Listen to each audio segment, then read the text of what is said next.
How much is fish and chips? 3 of us, fish. Clear.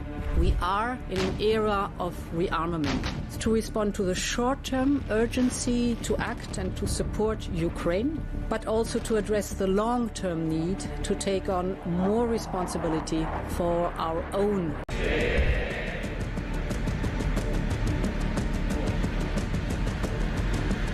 It is my pleasure to bring from His Majesty the King a letter. He sends his best wishes and his regards, of course, but he also asked me to bear this letter and bring it to you. So can I present the letter from the King to you? Thank you very much. Am I supposed to read it right now? Yeah, please do. I will do. I've got to tell him what your reaction is, so I need to know. I need to know. He is a great gentleman. A great, great gentleman. He said he thinks the war's going to go on for a long time, and he better not be right. Well, I just think he should be more appreciative, because this country has stuck with them through thick and thin. We've given them much more than Europe, and Europe should have given more than us, because as you know, that's right there, that's the border. What kind of diplomacy, JD, you are speaking about? What do you mean? I'm talking about the kind of diplomacy that's going to end the destruction of your country. Yes, but if you Mr. are not President, strong... Mr. President, with respect, I think it's disrespectful for you to come into the Oval Office and try to litigate this in front of the American media. You're gambling with the lives of millions of people. You're gambling with World War III.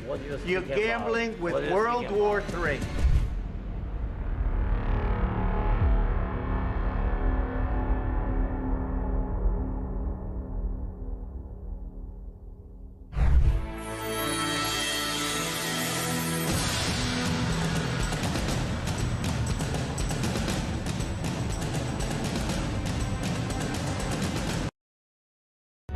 Across the UK, on DAB+, on your smart speaker, on your smart TV, and on your side. This is Talk.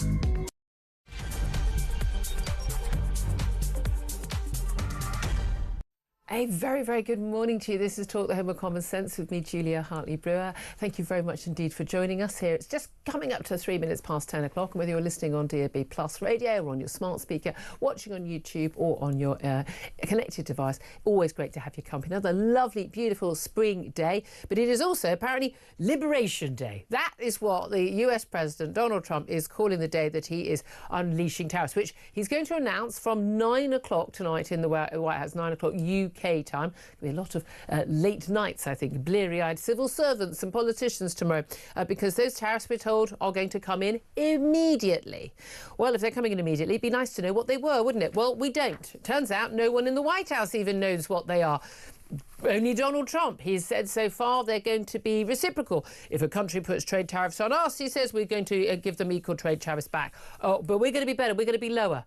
Well, which is it? Is it the same or is it lower? No one knows. Will we get the same trade tariffs as the EU or the rest of the world, or will we get a better rate? Well, economists have already said we could see more than 25,000 jobs in Britain's car industry going as a result of the trade tariffs on cars already announced and in place. And economists suggest that the tariffs that are announced tonight could wipe out the fiscal headroom. Call it rainy day money for the government that the Chancellor engineered last week in her spring statement. Well, last night we know Keir Starmer was preparing to finalise a package of economic concessions in an attempt to persuade the President to spare the UK and to try and strike a free trade deal. We're told it's, ready to go. Well, we've heard that many times from politicians over the years, haven't we? So I want to hear from you. With Donald Trump set to announce these crippling US trade tariffs, and Mike says, don't worry about it until we know what they are. I think the worry is we don't know what they are. Businesses can't plan even when they're waiting for a new government to get into office that could change the tax rate by a tiny percentage. If your business, say car industry, which employs 800,000 people, a lot of them well-paid, skilled workers in this country, lots of other jobs dependent on those workers and the pay that they get and the jobs that they create. Those jobs are possibly on the line if a huge amount of our sort of luxury cars do go and get sold in America.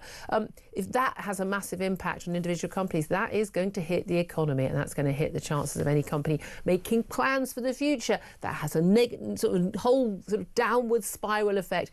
and it all goes very badly wrong. I think we're all expecting some more tax rises and spending cuts come the autumn budget, are we not? So I want to hear from you. British workers are likely to be hit. UK economic growth likely to be hit. What should Keir Starmer do in response? Other countries are bringing in reciprocal tariffs. EU, that's what they're threatening as well. What can we do? We don't really have a trade deficit with the US. We're kind of on equal trade when you take into account services and the like. So what should Keir Starmer do in response? What would you do if you were in charge? How worried are you about them? Or are you very relaxed about it? Do you think this is Liberation Day for the American consumer, who are all going to be paying more for their goods from tomorrow? I'm not quite sure that's what people thought they were voting for. I'd love to hear your thoughts on this. 0344 499 1000 is the number to call. Text the word talk in your message to 87222. You can get in touch with us on X at talkTV. Don't forget, of course, the usual calls are charged at the national rate. Text costs £1, standard network rate message. Also going to be talking about the Chagos Islands. Keir Starmer has been accused of one of the worst foreign policy failures in years after Donald Trump has reportedly signed off the deal for Britain to give away the Chagos Islands to Mauritius. Of course, this includes a crucial US-UK joint military base which can host nuclear submarines in the Diego Garcia base. So we're going to talk about that with the former head of the British military army, Lord Dannatt, plus the government's own figures showing Labour's welfare reforms will result in 400,000 more people being signed off unfit for work by the end of this decade. This is totally and utterly untenable. It ain't going to work. We ain't got the money. We can't afford it anymore. Who is going to do something about it? Love to hear your thoughts on all of that, on all of the big stories of the day. Delighted to say joining me today is the whole show, former Conservative Government Advisor Claire Pissell. Good morning. Morning. Lovely to see you. Is it Liberation Day today? Well, we don't know yet, do we? We don't know how this is going to affect us. We don't know what the details are. We've all got to wait until 9 o'clock this evening. It's a long day. He's going to talk for a long time before then. Do we? Yes. And does it all change tomorrow? And does it all? I mean, this thing, we've had taxes that have gone on and they've changed the rate. They've been delayed for a month and they've come on and then they've been off. And there's frantic phone calls. We know that the White House press secretary was saying yesterday, around 5, 6 p.m. every evening, it's like, right, this is what I'm doing. I'm settling in, watching a White House press briefing. And she was talking about how, the president is very open to phone calls from leaders. The question is why, he seems to think that his friends, that US friends or allies, Canada, Europe, Britain, that we somehow are sort of worse offenders than China or Russia. In terms of the need to put sanctions on us. And this whole idea that we should be reciprocal tariffs. I think that's perfectly fair. If the EU is putting tariffs on US goods going in the EU, why shouldn't they put tariffs back in return? Seems reasonable. But we've certainly been working behind the scenes and have been since Brexit on a possible US trade deal.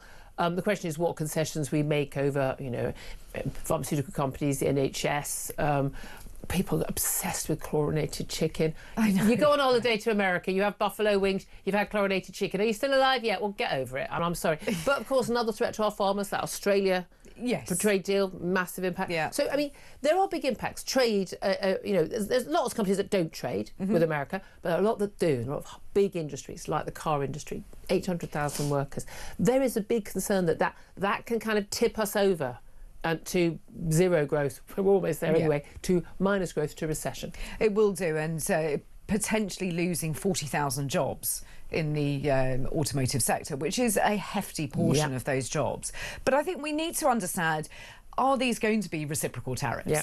Or is he going back to the blanket 20% on all countries, which was the last thing I heard last night? Yeah. So I think he's Does going he backwards know and yet forwards. either? No, I don't think he does. And I think that we're all going to have to wait up until that moment that he starts speaking at some point for that detail to come through. Is this all just a cunning ruse from him? Sort of, it's again, he's the big disruptor. You can't predict. People get panicked. He could have upped them to 80% any time. And I was watching an interesting report, Ed Conway, who is a superb, he loves his graphs. Yes. Absolutely brilliant in all the figures. And he was talking about, in the Cold War, we're looking at basically equivalent of 48% tariffs. And if you get to that point, and we're looking with some countries around the 30% mark plus, if these go ahead, because they've already got some tariffs as well. Once you get past that point, you basically have a barrier to trade that is so great that there isn't any trade. Yeah. Now, as we saw with what happened in 2020 when trade got cut off, and the number of freight cargo freight tankers that are going around the world, and that's container tankers, that just literally went off the scale. So instead of being able to hire one of those big containers for sort of 2 or 3 grand, it was costing 17 grand. Oh, and then you can't get anything. If you do get anything, it costs a lot of money. You have to wait a long time for it. There is a massive impact on this, especially with our just-in-time economy.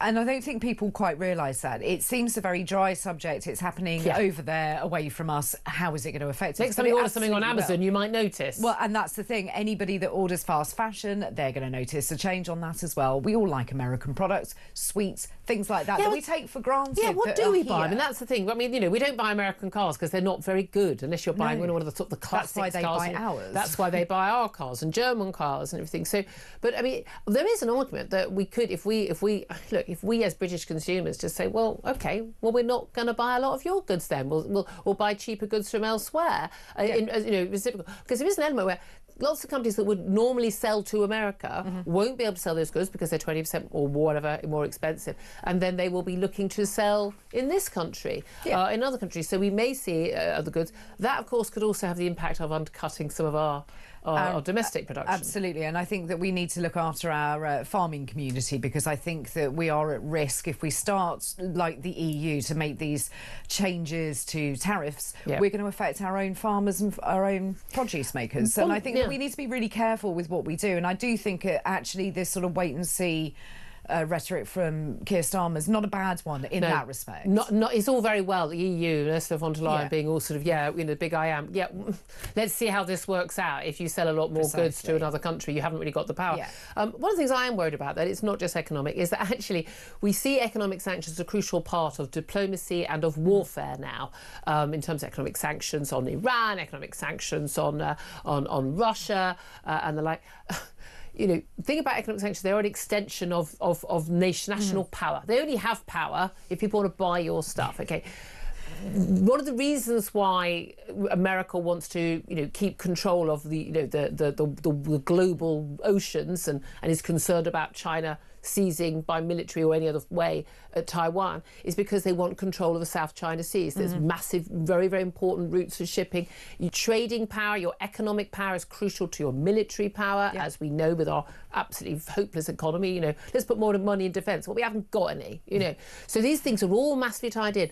I worry they're also tied in the other way, which is that actually an economic trade war could end up leading to such bad relations between countries that were, until a few months ago, considered close allies, like Britain and America, the EU and Australia, the Five Eyes, Anglophile nations, that we could end up seeing an explosion into real war. I'm genuinely worried that there is a lot more that could go wrong in this.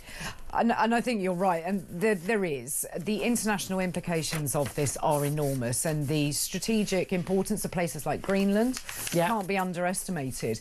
Trump saying, oh, if I want it, I'll have it. And J.D. Vance going in there and saying the same thing. Well, hold on, you can't just go and take territory that isn't yours. And people forget again, Greenland is all about economics. Absolutely, it's all about control and shipping routes and getting the Arctic. The minerals. So is Panama Canal. Yeah, it's all about economics. It's all about economic power, which promotes military power. Military power promotes economic power. It's circular. It's all tied in. There's a lot more going on. Yeah. Whether this is Liberation Day or not for American consumers who are going to face 20% plus hikes on goods coming into the country, even, by the way, for their own cars. Oh, my God, they love their cars. And they need their cars. You can't get anywhere in America unless you're in the middle of one of the big cities, unless you've got a car. And we're looking at people facing huge hikes on cars, not just, the BMWs or Jaguars coming from Britain and Europe, but on American cars, because there isn't a single American car with a new American brand made in America that does not have auto parts that come from, which are now going to face those tariffs, including those 20% tariffs over there, coming from another country, whether it's Mexico, Canada, or anywhere else. They go in and out 2 or 3 times. We're looking at a huge extra cost for one of the basics of American consumer, life. And it's the symbol of freedom, isn't it, for all Americans? They've got their car, they get their licence there, and they go and drive. And when you're talking about the basic car parts making 6 journeys in and out of tariff areas, people aren't going to be able to afford it much longer. No, it's absolutely. I'd love to hear your thoughts on this. Do you think there's method in Donald Trump's madness? Is he trying to? Is this all going to get? We're going to get over this in a month, and he's going to actually undo all of the madness of tariffs that does impact trade, and we're going to have more freer trade, or do you think this could escalate worse? What should Keir Starmer do? What do you think? Do you think he's playing a good game so far, just trying to quietly get that deal behind the scenes for a free trade deal? What are we willing to give away? Because there will be a cost to a free trade deal, ironically. Do give us a call. 0344 499 1000 is the number to call. Let's also talk about the Chagos Islands. Extraordinarily, Donald Trump has signed off on the Chagos Islands deal. I think he, like, let's face it, the rest of us didn't know where the Chagos Islands were in the middle of the Indian Ocean. We Googled it on the day it first became news. But the crucial thing is the Diego Garcia military base. The view was always, well, the Americans won't like this. Why would we give the Chagos Islands, which are ours, to Mauritius? They've never owned them. They're thousands of miles away. They're very close to China. Diplomatically, this is a disaster for us. It's a crucial military base. Our nuclear subs can port and the like. But with this, the assumption was the US they were trying to get over the line before Donald Trump got in, because they thought that Donald Trump would veto it because it was such a mad deal. Turns out he's ready to sign it off. What on earth is going on? I don't know. This story broke when I was on your show a few months ago. I remember it coming in. We did quickly get our phones out and go, Chagos Islands, where are they? I had dealt with the Chagos Islands at the Home Office previously because I'd met with some of the Chagosian community who are rightly angry about this. They've not been asked if they wanted their homeland to be given away to Mauritius. They're not living there anyway. They're not, I mean, but they basically, haven't like been given a choice. 3% or 1% of the population of the Chagos Islands is now the Chagosians. It is, yeah. I mean, the rest that of it is Diego Garcia. But I think the real concern that we have, giving away, plus giving extra money to Mauritius for taking them off our hands, but we open the door to further intrusion from China. The Mauritian government is incredibly close to China. Who's to say that drones, satellite imagery is not going to be appearing across Diego Garcia, compromising all of us? It will. I mean, it just will. Yeah. It's madness, isn't it? Let's also talk about, we're going to talk to Lord Dannett, the former military chief. No, he knows his stuff, and he's actually said previously, we should just give the Chagos Islands to US. That's better than giving it to the Mauritius. At least they won't go to Mauritius. I'm not sure whether that would even work now. What do you make of also the latest NHS surveys? There's a sort of these public these public opinion surveys which have been going on for many, many, many years, showing that NHS satisfaction has hit its lowest level ever. I mean, what a surprise! This is considered the gold standard measure of public satisfaction. This survey, it's a regular survey been carried out since 1983 by the King's Fund think tank and the Nuffield Trust. Public satisfaction with the NHS has dropped to a historic low. Only 1 in 5 people are happy with how it's working. It was a 1 in 4 roughly only a couple of years ago. Largely it's driven by dissatisfaction with A&E services, access to GPs and access to dentists. So i.e. most of the services most people ever use. Once they get to see a consultant, they're happy, but otherwise they're not happy with it. I mean, it shouldn't be a surprise, but it is interesting because previously people have always said, well, they're angry about this or that individual story they see in the news, but their own personal feeling is that they think the NHS has done well. I don't meet many people who say that anymore. That's because nobody can get into the NHS to start with.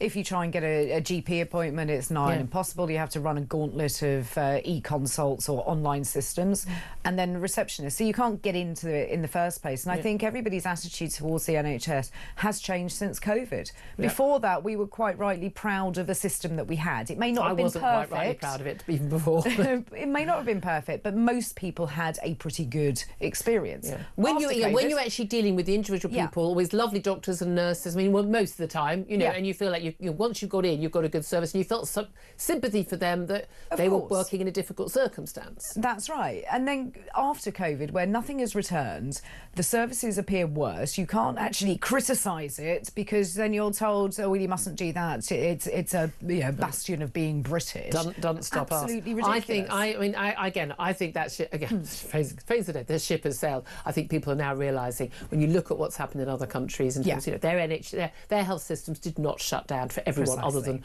80-year-olds with COVID. I'm sorry it didn't. And they're not seeing the death rates that we're seeing. I mean, 20,000 people dying just because they can't get treated in A&E, even when they've gone to A&E. And we had the thing the other day, my daughter had hit her head, had concussion, which actually ended up, really being quite unwell for a week. And genuinely, should we go to A&E? what we're just going to see an A&E for 8 hours with people being drunk and vomiting around us. We're not, we live near enough that if something happens, we can rush there. But realistically, unless it is literally your leg is hanging off, you're having a heart attack, you're thinking, what's the point? I'm not going to get treated for hours, certainly on on a Friday night or something. I mean that's the thing. I think a lot of people they just kind of shrug and go, it's not worth it. We're not going to get it, and that is not a way to live. Finally, in this section, before we go, lots of calls already coming in. Let's talk about the Centre Bali charity. There's the fallout on the Prince Harry and all the trustees leaving the Centre Bali charity, the charity set up in the honour of his late mother, Diana, Princess of Wales, in southern Africa, and basically saying that they want to get rid of the woman running it, Sophie Chandauka. She, of course, did this devastating interview on Sunday where she basically said she'd been bullied and received sexist, racist, horrible bullying. She's accused Prince Harry of harassment. She now had to shut down her social media after she was trolled by what they call themselves the Sussex Squad, don't they? Yes. The people who love Meghan and Harry. Some of it being absolutely vile, racist abuse against her. She is a black woman. What I find extraordinary is one of the things that I'll get if I criticise anything Meghan does, even I'll criticise Harry and Meghan. Apparently, I'm only racist. It's only racist when I'm criticising her. Not him. But so I don't know what my motivation is against him. I don't know. Gingerist. I don't know. I married one of those people. It can't be. But so they're the people who go. Anyone who criticises Meghan is just a racist. They completely backed her when she accused a senior royal family member, we don't know who, of being racist. Absolutely staunch on that. And here they are, a load of them online, racist, vile abuse, harassment of a black woman. Yeah, I mean, you can't make it up. It feels like another chapter in a Netflix drama to me. It really does. A Netflix drama that Harry and Meghan will be trying to sell right now. Absolutely. Probably already have written, 8 episodes for it. I'm just amazed that they have such a band of followers, to be honest, because I look at them and I think I'm not that interested. You do any item on Harry and Meghan. You got an interview, just before I came on there, Mike Graham, an interview. This stuff goes mad online, absolutely mad. Largely because there are insane people who think that Meghan is the second coming. It's utterly bizarre. I hold no candle for the royal family, as you know. Sorry, I know I upset you all. I'm a Republican. No offence to any of the people involved. I thought the Queen did a absolutely amazing job. Yeah. I'm sorry for all their health woes and things. I've got no animosity. I'd like to have an elected head of state. That's just my personal opinion.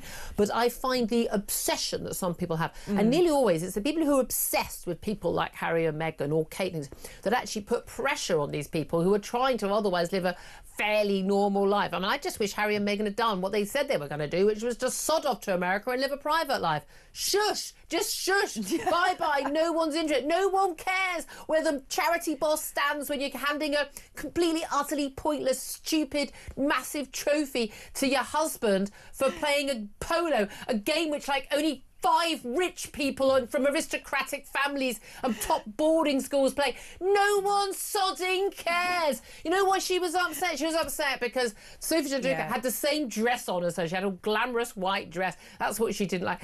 These people are absurd, and they need to get real problems. They need to be worried about losing their job. They need to be worried about paying their electricity bill next week. They need to be worried about whether they can get into A&E. They need a proper problem, as opposed to, I'm a bit worried about the trustees of this charity that I started, from my multi-millionaire royal palace where I lived. I just don't think that British people, sane British people, not the Sussex Squad, care any more about this. No, I think any sympathy that we may have had for Prince Harry, which would have been small in the first place, has just disappeared. And with the Oprah Winfrey interview, I think that did it for most people. Yeah, absolutely. Then we needed silence. And I don't want to buy your jam or your bath bombs either. No. 10:24. What are the bath bombs about? Don't get me started. 10:24 is the time. Love to hear your thoughts on this. Would I like to hear your thoughts on this? You've got a call. Let's have a debate. You're a big Sussex Squad person. Give us a call. But the rest of us are going to talk about important stuff that actually matters, which is these trade tariffs, because they are going to hit us somehow, whether it's directly on cars here or directly on other goods. They're going to hit our jobs. They're going to hit our economy. When our economy is hit, we're going to see our taxes go up. We're going to see some government spending go down. I want to hear from you. 0344 499 1000. What should Keir Starmer do in response? This is Talk.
And right now, when you think you've got the Houthi bombing various parts of the Middle East, attacking Western targets, when you've got Iran has been behind the whole threat and attacks on Gaza, when you see that the potential tinderbox of the Middle East, this is strategically probably the most important asset that the UK government has, other than the sovereign bases in Cyprus, and, by the way, that the Americans use massively. So this is one of the biggest blunders that any government has ever managed to engineer.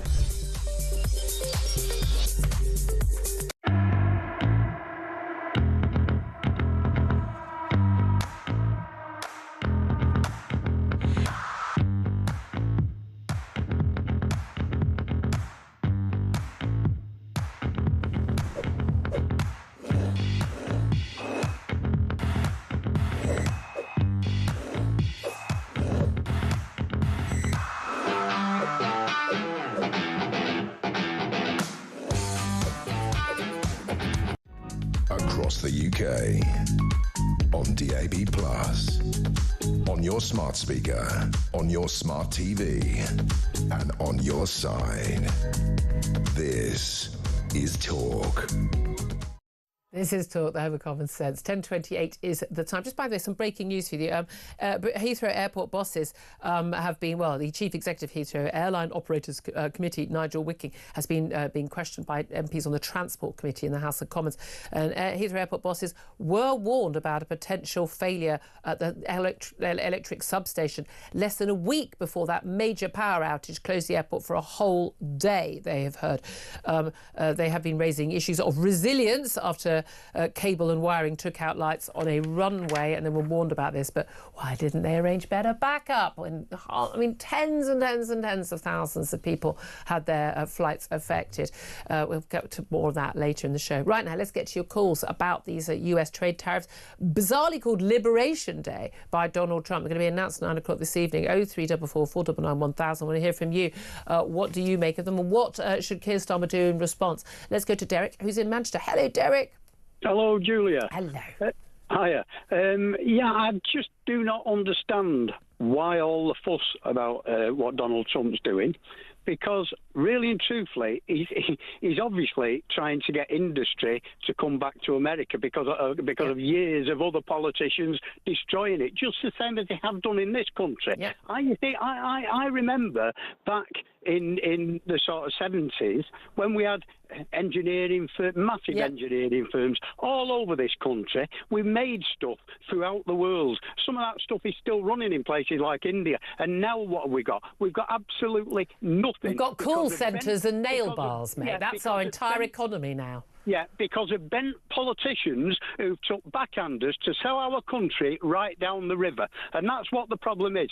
So why are we all calling Donald Trump for doing what? OK, no, I completely understand. If the tariffs will work in a way where they can basically say, you know, encouraging companies to basically onshore instead of offshore, bring your factory back to the US, it'll be much cheaper. But given that the tariffs are on things like car parts as well as cars, well that's the idea. It's worth a try, isn't it? It's worth a try. Well, the only thing is, Derek, here's the thing. When there's a lot of uncertainty, businesses don't, for instance, go and build a massive multi-100 million pound car plant. They need to have certainty, and they don't know. We don't know what the tariff's going to be tomorrow. If you've got a market to sell stuff, I mean, it's like this country. We've sold our industry down the river. Absolutely. All politicians have.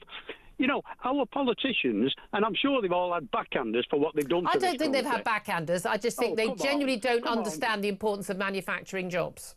Come on, grow up. You're not telling me that companies who wanted cheap labour and wanted to make stuff abroad and still sell it in this country haven't been paying politicians off.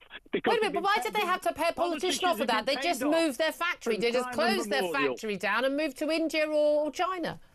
Pardon? They don't need to pay someone off to do that. They just close the factory down here and they pay someone a quarter of the wages in another country. And that's where your politicians come in, by stopping them selling it back into this country. You're saying we should have the tariff. Now, look, I'm saying that had we been in the state we're in now during the Second World War, we would have lost. Oh, that's true. Because we would have been reliant on other countries providing our goods instead of using our own labour and our own people and our own resources to make those Here's goods. the thing. The argument politicians would make back is, well, you want to do that, you make everything here, that's all well and dandy, apart from the fact they're going to cost a heck of a lot more because wages here, costs here, energy costs, and again, that's a government policy. That's their fault. Isn't that cheaper than keeping everyone on the dole? Well, I agree with you on that, but there's a balance, isn't there, to what consumers want? And I'm with Donald Trump, which is there's no point us having cheap goods coming into the country if no one's got a job and can actually pay for those cheap goods. I get that. Must be the first time you're with Donald Trump, because I think you've got Trump derangement syndrome. Well, it's not the first time I've been with Donald Trump. I said I'd have voted for him this time round. I support him on the Doge stuff. I support him on immigration. I support him on the woke stuff, on the trans stuff. I support him on Israel. I support him on loads of issues. Yeah. Well, so no, Derek, you don't get to call my show and spout. You're talking a lot of sense to that point. When you say to someone, if they disagree with someone, Donald Trump, on one issue or two issues, they haven't got Trump derangements. People who would, if Donald Trump says the sky is blue today and the sky is blue, you get a load of liberal, Democrat, Labour, woke people going, no, it's not, he's a liar. That's Trump derangement syndrome. When someone disagrees with him on a matter of policy, that is simply someone disagreeing on policy. It's not a derangement syndrome. You tend to disagree with him on more than most. I've just told you all the things I agree with him on, most of which were the key policies he got elected on. Yeah. I don't think most Republicans agree with him on his policies on tariffs. Yeah, well, certainly his tariffs. They've got to be a good idea. It's an awful pity that... Oh, here we go. What? No, what? What's happened? Where have you gone? Well, I'm still here. I'm listening to you. Oh, right. Well, what I was going to say was... You were all chirpy when you started. Now you're grumpy. I'm listening to you. You cut me off. Well, I called you out when you said something that wasn't true. Certainly, the tariffs have got to be a good idea, and it's a pity that our politicians don't sit up, take notice, and start putting this country before the rest of the world. Because what we're being run by is a load of international communists, and that goes for the Tory party as well. Right, Derek, I just want to ask you finally, one sentence. My question was, what should Keir Starmer do in response? Well, he should be doing it exactly. He should Put be tariffs on. taking a bit of notice of what Trump's doing in America. Yeah, OK, so what should he do? His own people. So what should he do? So should he put tariffs on to reciprocate? I would say, not so much to it. I mean, to be quite honest, what we should be doing is attracting industry back to this country instead of having everything outsourced and made abroad. How do we do that? How do we do that? Well, for a start, like you say, by charging tariffs to companies that are sending stuff to this country, like China, for a start. So we should be putting tariffs on China rather after the US puts tariffs on. I'm not sure economically this will make sense. I think it'll just end up with us all paying an awful lot more for the same goods. Derek, it's been great debating with you. Call me back again anytime. Always good to talk to you. Let's go to Andrew, who's in Hertfordshire. Hi, Andrew. Good morning, Good morning. Julia. You're very feisty this morning. Good for you. I'll tell you why. I had a run tube journey in. I had a run packed like sardines today, so I'm for it this morning. What do you want to say, my love? You're cracking. Look, what you've got to try and do is you've got to control what you control the controllables. Yep. Trump is running this tariff thing like an episode of The Apprentice. He's bringing it all together. He's the player. These ones are sacked. These ones are in. Yeah. What Starmer has to do is speak to the person that's holding the role of Chancellor and say, we need to make the UK attractive for Labour. Cut national insurance to 4%. Bring down the 40% tax rate to 20%. So make us attractive. We can't win a trade war. Don't get in that fight. That is a very interesting point. Andrew, thank you so much. I talked to you long. We've got to go to a break. I really, really, really appreciate that call. That's interesting. Derek and Andrew, stonking calls. Keep your calls coming in. 0344 499 1000 is the number to call. Going to take a very quick break right now. Up next, going to be talking to the US editor of The Spectator, Freddie Gray, about what is going on in the White House. This is Talk, the home of common sense.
across the UK.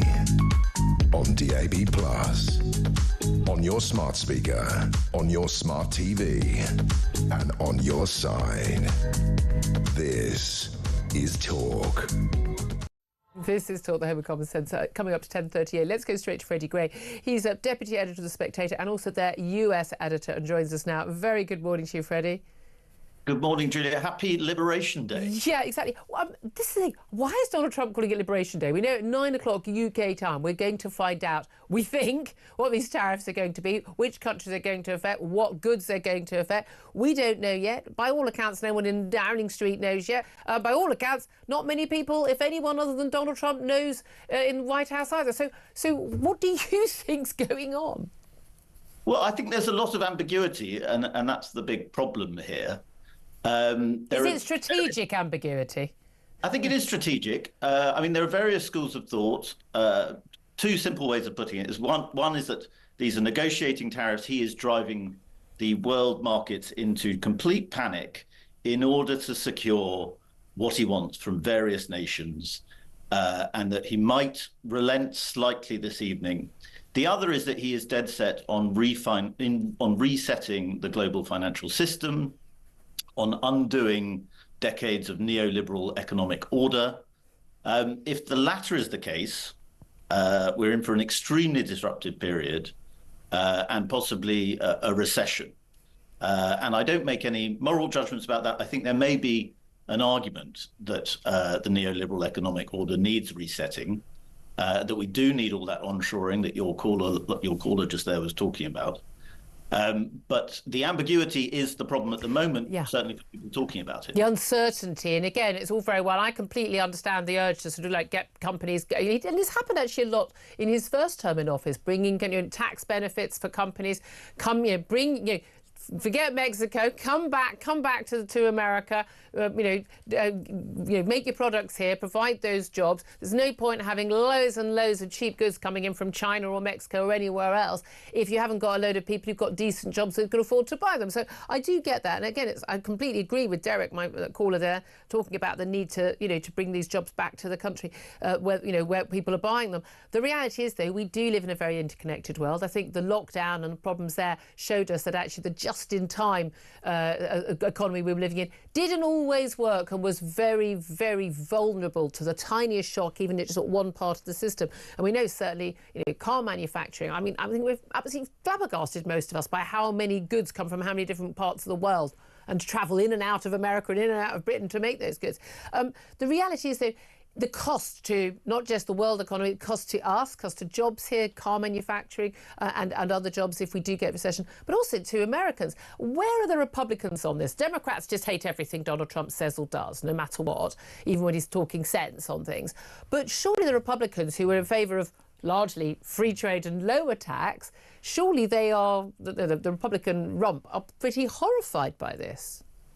I think there are still the old Republican rump. There are factions that are horrified by it, but they're keeping that to themselves very much, if they still want to be involved, because Donald Trump has taken over the party. He's taken over the movement. His brand, as we saw in these special elections in Wisconsin and Florida last night, his brand is far more powerful than the Republican Party's brand. And so quibbling with Donald Trump, if you are a Republican publicly, is a bad idea for you. As for actually within the Trump circle, it's a little bit more complicated. There are the diehardists who will support him on tariffs to the end, no matter what he does, no matter how ambiguous he is about it. There are other people who say we need a clearer sense of what these tariffs are doing. Are they, as I said, are they negotiating tariffs, or are they about totally resetting the global financial world order? And I think some people in Trump circles want to know what Trump thinks. Yeah. And well, we don't even know whether Trump knows himself. I mean, he talks about tariffs being the most beautiful word in the English language. I mean, nonsense. He thinks that VAT, our sales tax, which America also has, is a tariff. Well, you put VAT, 20% VAT on US goods coming in. No, we put 20% VAT on pretty much all goods from everywhere, including those made here. Therefore, not a tariff. A tariff is something quite specific. I mean, given that he was elected, immigration, woke, a lot of those very big issues. But it was chiefly, and it always is this, it's the economy, stupid. It was the cost of living that was the big issue. The price of eggs, huge issue in America. Okay, I imagine America's not going to be importing many eggs, but cars, people need their cars in America, and they buy new cars because they use them so much. I mean, I've got an old banger sitting outside. We barely drive it. You don't need to replace it so often. But the cost of cars, even US brands manufactured in the US, because of these tariffs on car parts, they're likely to go up by some, up 20%. In some cases. When the cost of living hits Americans, there's lots of talk about the American economy. The reason why he's making the announcement so late is he wants to make it so the market, when the market falls, it won't be immediate, it'll be overnight. And they know there's going to be an economic cost to this. Someone must have made this point to Donald Trump. Well, yes, and Trump himself is aware that he's walking an extremely narrow tightrope. He announced Scott Bessent as his Treasury Secretary because he thought he was someone who would calm markets but love tariffs. Yeah. But that's an extremely difficult thing to do. And there is an argument, and I think some people in Trump's circle think this, that the stock market's just been too high for too long and that it is essentially a tech bubble and that needs to be readjusted. And if they're going to readjust it, they should readjust it now ahead of the midterms, which are the midterm elections coming up in next year. And of course, ahead of the next presidential election, and so that the American economy will have time to recover. But if that is the strategy, then hopefully we will find out tonight, because at the moment, nobody quite knows, and it's causing lots of confusion, not just with various economies all over the world, but within American politics itself. And I mean, when we're talking about these big questions about reshoring and so on, it's worth remembering that America is an enormous country and it could have a self-contained economy to an extent. They have extraordinary resources, don't they? Other than rare earths, rare minerals. We in Britain don't. Yeah. And we are very reliant on this. And so these tariffs are going to hurt us. Well, and that's reality. We're a smaller economy. Even the EU, again, their trade deficit with the US means that, they're not going to be the winners in this. They have got the power. In terms of just specifically what Keir Starmer should be doing, I've actually been quite impressed with them sort of staying calm. We'll wait and see, not doing the let's all talk tough with like Ursula von der Leyen, the European Commission President, has done, and Macron and the like, but just staying calm, seeing what happens, talking obviously behind the scenes, lots of phone calls. There's a lot of talk about a free trade deal possibly being on the cards when they're getting, maybe even close to signing. Do you think that is the right tactic, or what do you think he should do? I think it is the right tactic, and I think Peter Mandelson, our new ambassador in Washington, seems to be doing quite a good job of trying to sort of coordinate between Labour and the White House. But I think an even better move, and I'm only half joking here, would have been to appoint a really talented golfer as our ambassador in Washington, because we've just seen what the president of Finland did. I mean, he's almost completely reorientated America's strategy towards Russia. Is Rory available at the moment? I don't know. Just like we should have made Rory McIlroy, exactly. Send him out there and let Trump beat him. Oh, yeah. No, that's totally it. That is totally it. I'm loving that. You've got to think creatively in these scenarios. Freddie Gray, absolutely fascinating. I'm sure you're watching it all very closely. He's US editor and deputy editor of The Spectator. Thank you very much for that. Claire Pissell, what do you think of that idea? It's not a bad one, is it? Somebody that Trump can go and play golf with and beat. I mean, his golf buddy is the envoy on Ukraine. Exactly. So what's wrong with that? We need to be playing the same games, don't we? The same rules don't apply when it comes to Donald Trump. That's the thing. You've got to be different. Are they going to be nimble enough on their feet? They'd love to hear your thoughts. What should Keir Starmer do in response to these US trade tariffs? We don't even know if they're going to hit us, what they're going to be, what they're going to hit. We know nothing yet. What's the reaction be? 0344 499 1000. Time now, though, to find out how you could be in with a chance of winning Oasis tickets to Wembley this summer and £10,000. How'd you fancy winning tickets to the hottest gig of the century? Here at Talk, we're giving you the chance to bag yourself a pair of tickets to Oasis at Wembley this summer. Plus, we're giving away a whopping 10 grand and putting you up for the weekend in a London hotel. All you need to do is text the word prize to 83338 and you're in the draw. Alternatively, you can enter by post. Once again, all you need to do is text the word prize to 83338 or you can enter by post. Good luck. 18 plus UK excluding Northern Ireland. Enter by text for £2 plus one standard network charge by 11 p.m. on the 7th of April 2025. Or post your name and number to Oasis Competition, PO Box 3190. Colchester CO2 8GP to arrive by 5 p.m. on the 10th of April 2025. Full terms and conditions at talksport.com. This is a news broadcasting network promotion. Very good luck with that. You do not want to miss out. Up next, we're going to take a quick break, and then we're going to be talking about Labour's welfare reforms to take down that welfare cost, which somehow is going to see an extra 400,000 claimants apparently unfit to work by the end of this decade. Can we afford that? The short answer, of course, is no. We'll discuss that next. This is Talk.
If there were competent people in councils who are managing the budgets and councils weren't in a ridiculous amount of debt, councils up and down the country are paying per day within the range of £50,000, £150,000 of interest on their debt. That's how bad they've been budgeting. So if these people were competent and that wasn't the situation and councils were a slush fund of money, I wouldn't have too much of a problem in rewarding excellence. But you couldn't get away with this in the private sector, could you?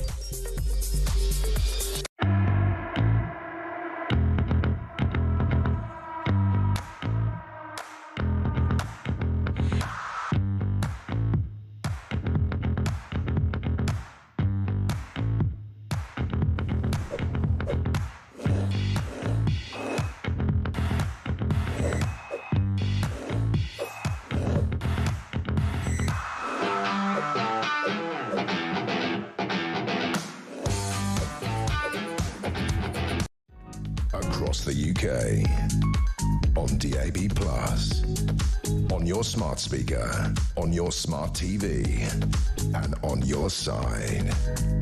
This is Talk. This is Talk, the home of common sense. I'm Julia Hartley-Brewer. Claire Pistol is still with me, former Conservative Government Advisor. Claire, I'm pretty sure that you, like me, were thinking when the government said they were going to do some welfare reform to cut the cost of welfare, that would mean, I don't know, going out on a limb here, fewer people claiming welfare, fewer of our perfectly able-bodied, particularly young people, no longer being signed off as unfit to work because of anxiety, depression, autism, ADHD, or whatever label we're putting on them this week. Apparently not the case. Latest welfare reform figures, according to official figures, shows that at the end of this decade there'll be 400,000 more people. Well, it's not what we were told, was it? We were told that they were going to reduce the benefits bill. They weren't. They were going to get more people back into work. You wouldn't be signed off if you're under 22. Tough luck, you have to go out to work as well. And they were looking tough and talking tough. Seemingly hadn't actually done the maths, hadn't actually looked at the details, and you're going to force more people actually into the higher category of needing to be signed off. And not the first time that the government's expectations have been downplayed. OBR, pretty much everything Rachel Reeves says as well. Well, let's talk to Maxwell Marlowe about this. He's Director of Public Affairs at the Adam Smith Institute, Free Market think tank. A very, very good morning to you. Good morning, Julia. How are you? Very well, thanks. Thanks for joining us. I mean, an extra 400,000 more people signed off for work as unfit for work. I mean, again, that's ignoring all the people who are also on the dole who aren't working at all. But these are people who are being saying, no, you get the top rate of sickness benefit. You can't possibly work. We are such an outlier internationally on this. Are we uniquely sick? I don't know. Is it the weather? Is it something in the water? Is there something uniquely wrong? Is it something in Greg's? I mean, I don't know. What is it that is making us so sick in this country? Well, I think let's just quickly address the 400,000 figure first, Julia. This is from the OBR's report, so it's good to see journalists are still going through this 180-page document, and it's actually on a little footnote at the bottom, and it says it's always the footnotes. Always the footnotes. Yeah.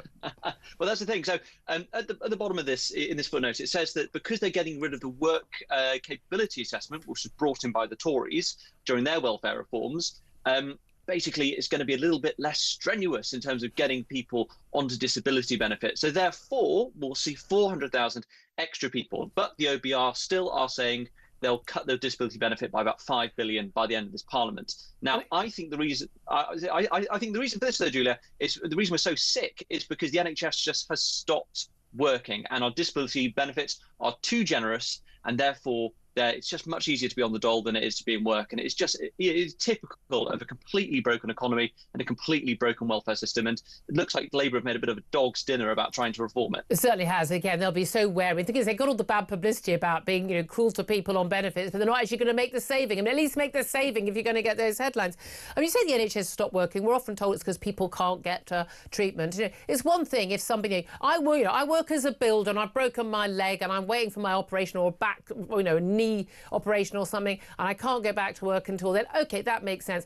But actually, the vast increase in the number of people claiming these sort of disability benefits are mental health reasons, and quite a lot of them, frankly, let's be honest, because if we compare them to, it's younger people more than older people, and we compare them to people in other countries, these are clearly people who could be working. Now, whether or not they are knowingly swinging the leg and taking the mick out of us, and in my view, stealing our money, which is what I think it is, a lot of them, or they're people who just are hopeless and have basically played into this mental health victim card that has just been absolutely all over our society for the last 10 years. And therefore they think that they can't work when actually the best thing for them would be a structure and a purpose and self-respect and self-esteem.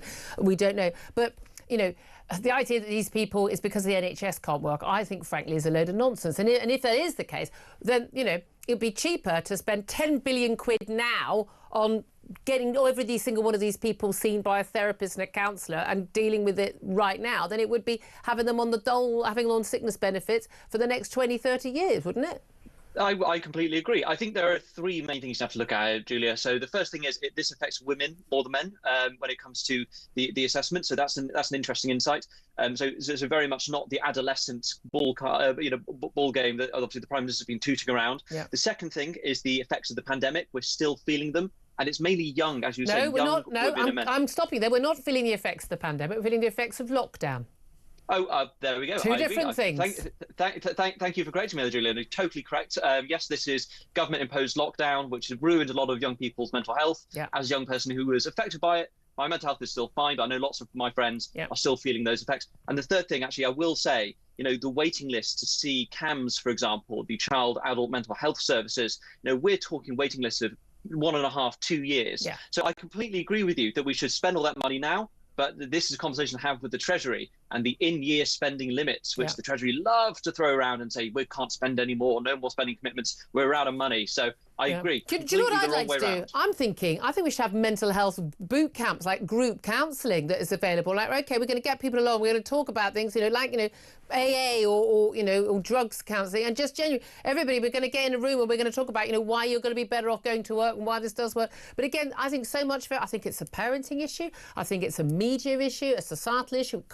We need to talk more about mental health. We need to talk less about mental health. What we need to do is help people who've got genuine, serious mental health problems and make sure they get the help they need. But the government's gone for this weird thing where they're going to make sort of cut benefits for people who are genuinely on them, who need them, but not try and limit the number of people who get on them, when we know it is not feasible, it's not possible that we have way more mentally ill people in this country than France or Germany or Italy. It's just not, there's no explanation for that other than there is an incentive to go on those sickness benefits.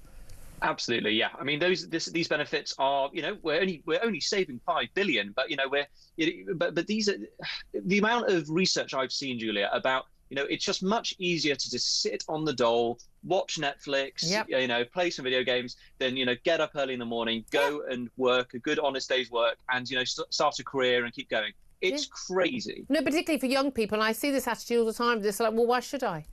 Well, because you need to eat. But you've got an option not to because you need to eat. But again, I really think this is a parenting issue a lot of the time. It's like if you do not bring up a young person to be resilient, to get on with life, to want to produce, to actually look after themselves, fund themselves, make contribution to society, turn up to work every day. If you're not, you're not doing a good job as a parent. I agree, but what's the recourse now? And I don't want the state to be intervening in family life any more than it is doing at the moment. But if you want to bring your kid up to be non-productive, well, then you sodding pay for them, because I don't see why I should. I completely agree, Julia. Completely agree. But this is the thing. How are we? It's a question we can't answer really. How on earth are parents going to get back into how it was? Pre-lockdown, when actually we weren't having these huge problems, and parents were having a lot bigger role with good role models supporting their children. Absolutely. Really good to talk to you, Maxwell. I hope you come back on the show again. Maxwell Marwell at the Adam Smith Institute. Claire, you and I know, on air and off air, often talk about parenting. We've both got teenagers, and I think this is a very big issue. A lot of young people who don't want to do a weekend job, or even people, university grads who go, oh, well, I'm too good for this. Well, I waitressed after university. I clean toilets. I mean, get over yourself. I mean, who do you think you are, really? Every job is a job. It is, and you have to go and be productive. And if you want something, you have to pay for it. And how are you going to do that if you don't work? It also gives you so many other skills. But it's all the other skills that go with it. Learning how to talk to people, stand up straight, look people in the eye. Or as a waitress, learn how to despise your customers when they're mad. But I just think this is such a whole society issue. But again, we tell kids they're victims. We tell them that something bad happened. Even lockdown, and I know I've got a lot of friends who had kids. We're talking kids self-harming, suicidal, absolutely awful things. But you know what? It's like or your parents got divorced. I'm really sorry. At some point, you have to say, I'm going to get on with my life. You're only here for a short time. Maybe make it a worthwhile time on this planet. And I just think we just need to be going for a much more can do, go for it, gold rushy time of attitude in this country, and we all need everyone to be on board. Time now is coming up to 11. This is Talk.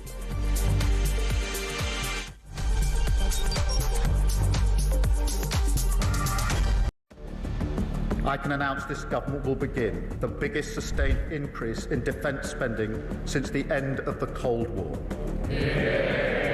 We will deliver our commitment to spend 2.5% of GDP on defence, but we will bring it forward so we reach that level in 2027. The answer from European capitals has been as resounding as it is clear.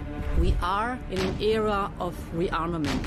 To respond to the short-term urgency to act and to support Ukraine, but also to address the long-term need to take on more responsibility for our own European security. On Saturday, we also agreed a new £2.2 billion loan for Ukraine, backed not by the British taxpayer, but by the profits from frozen Russian assets.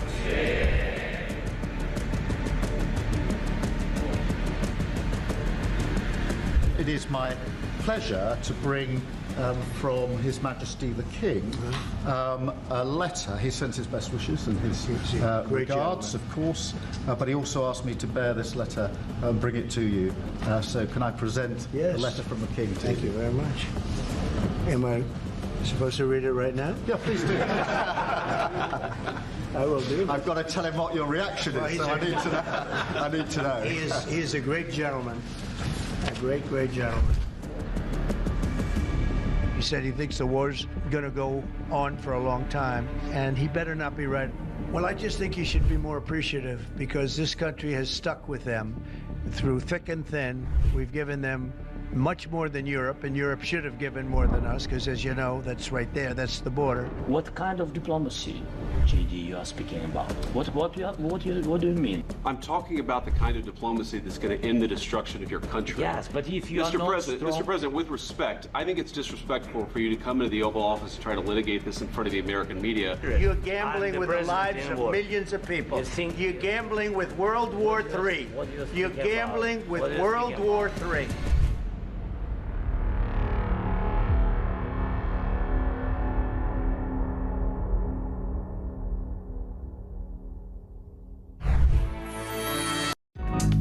across the UK.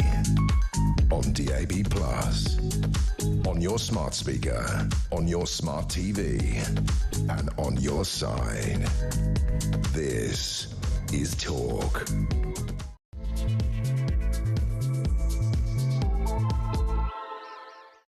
Very, very good morning to you. Welcome back to the show. I'm Julia Hartley-Brewer. You are with Talk. We are on DAB Plus Radio and on your smart speaker. And if you're listening there, thank you for joining us. If you're watching on YouTube or your connected device, also equally welcome to join us. I really appreciate it. I'm with you live all the way until 1 o'clock. Claire Pearsall, former Conservative Government Advisor, is still here. I do think quite a lot of the time when we're talking about stuff in the news, you're just relieved you're not still there. Yeah, You're just like, it's not my fault anymore. Yeah, I can sort of, hold my head high now. Yeah, sort of. It wasn't her fault. She's nice. I think if she'd been in charge, it would have all gone better. Tories might not even be out of power by now. Anyway, we are going to be talking about the fresh economic crisis we face. It's only a week since the spring statement, but Donald Trump is set to unleash these sweeping new tariffs across the world in what the US president has dubbed Liberation Day. Liberating us from what? I don't know. The economists suggest the tariffs could wipe out their so-called fiscal headroom, i.e. day money. The Chancellor Rachel Reeves engineered last week just under 10 billion quid in her spring statement. Plus we're going to talk about the NHS. Why has public satisfaction with the NHS dropped to an historic low? Only 1 in 5 people are now happy with how it's working, according to a new report. Dissatisfaction was focused on A&E, GPs and dentists, i.e. all the people in the NHS we actually see. If you actually manage to see a consultant, apparently we're quite happy with them. Radiographers don't come off badly, but that's what we're unhappy with.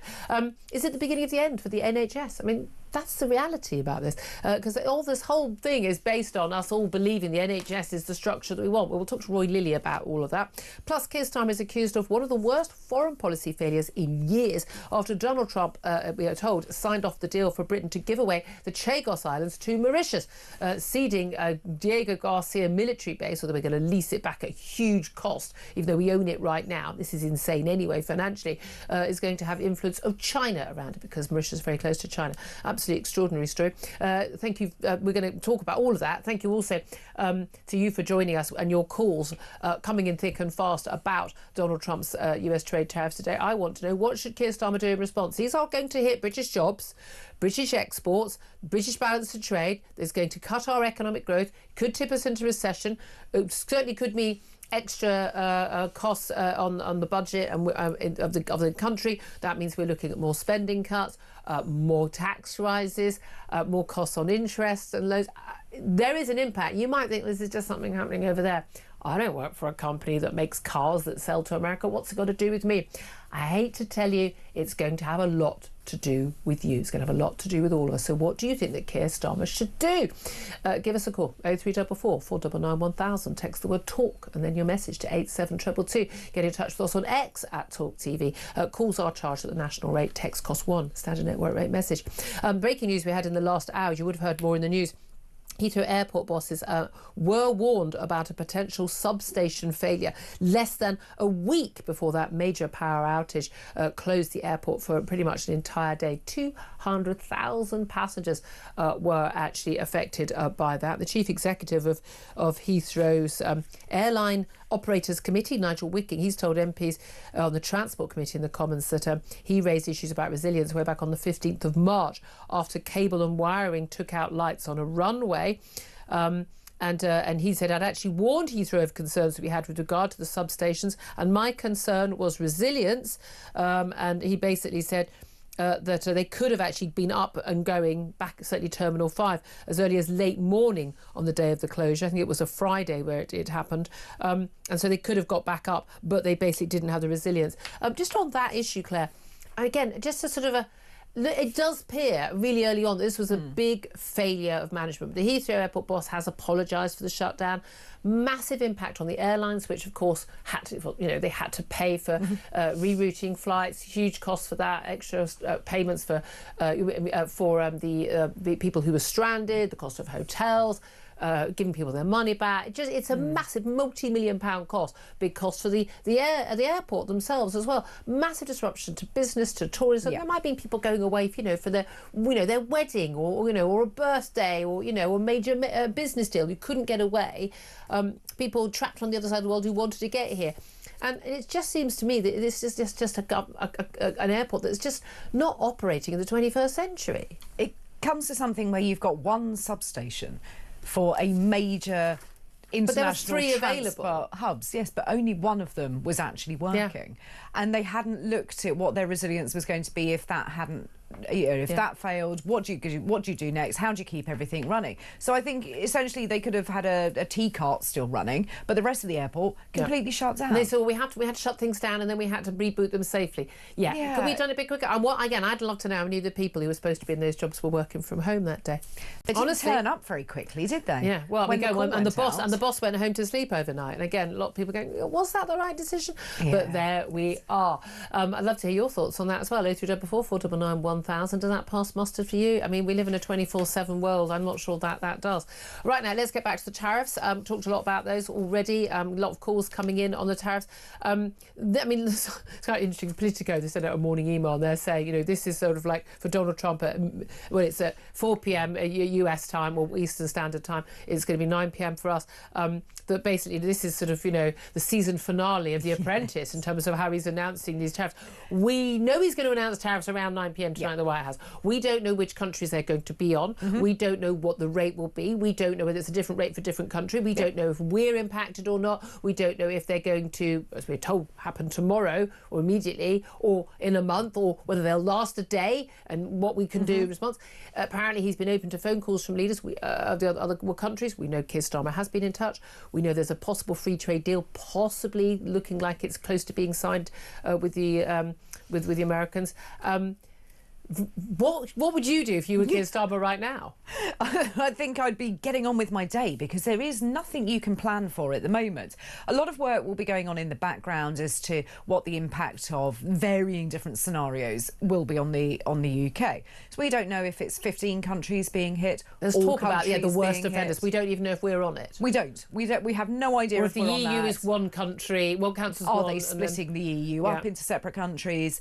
But all we do know with Donald Trump is that he's used the threat of tariffs before quite successfully on Mexico and Canada and got what he wanted. Yeah. So it shows that even though he's imposing a tariff, he is also open to negotiation at the same time. Yeah. So actually, the whole thing is, if he's looking for free trade, you could actually. It seems to me to be perfectly reasonable that if on many goods, if the EU is imposing tariffs on US goods coming into the EU, but the US isn't imposing similar tariffs on the EU goods going to the US, or that. It would seem perfectly reasonable to me that he should raise those tariffs. The question is how much he raises them by. And I mean, again, everyone forgets, certainly with the EU, it's a custom union where it's free trade within it, but there are a lot of tariffs imposed outside, which is why we were able to do free trade deals with Australia and other countries. Which is why a lot of us voted for Brexit. Let's be brutally honest, because we can see that was happening. Long-term. And there is some talk that we will be, quote, punished less than the EU for not being all sort of fist-waving and pumping. I can't really see Keir Starmer and Donald Trump ever having a conversation where they really both come away thinking they've had the same conversation. You know what I mean? I think they're not on the same wavelength. No, these two they're men. not. But I mean, Freddie Gray, US editor of The Spectator, was saying a bit earlier, could this be strategic ambiguity? He's the big disruptor. He throws this sort of hand grenade into this thing. What happens as a result? Is he resetting, as he said, this whole sort of neoliberal idea of free trade? Is there an element where, well, that works fine and everyone gets cheap goods and the billionaires get richer? No, he's a big fan of billionaires, is Donald Trump, as we know. All his mates and all those big social media and tech bros all at his inauguration. But it actually does hurt a lot of people when it comes to their jobs, because there is no job in this country that can't be done cheaper in Malaysia or China or Africa somewhere.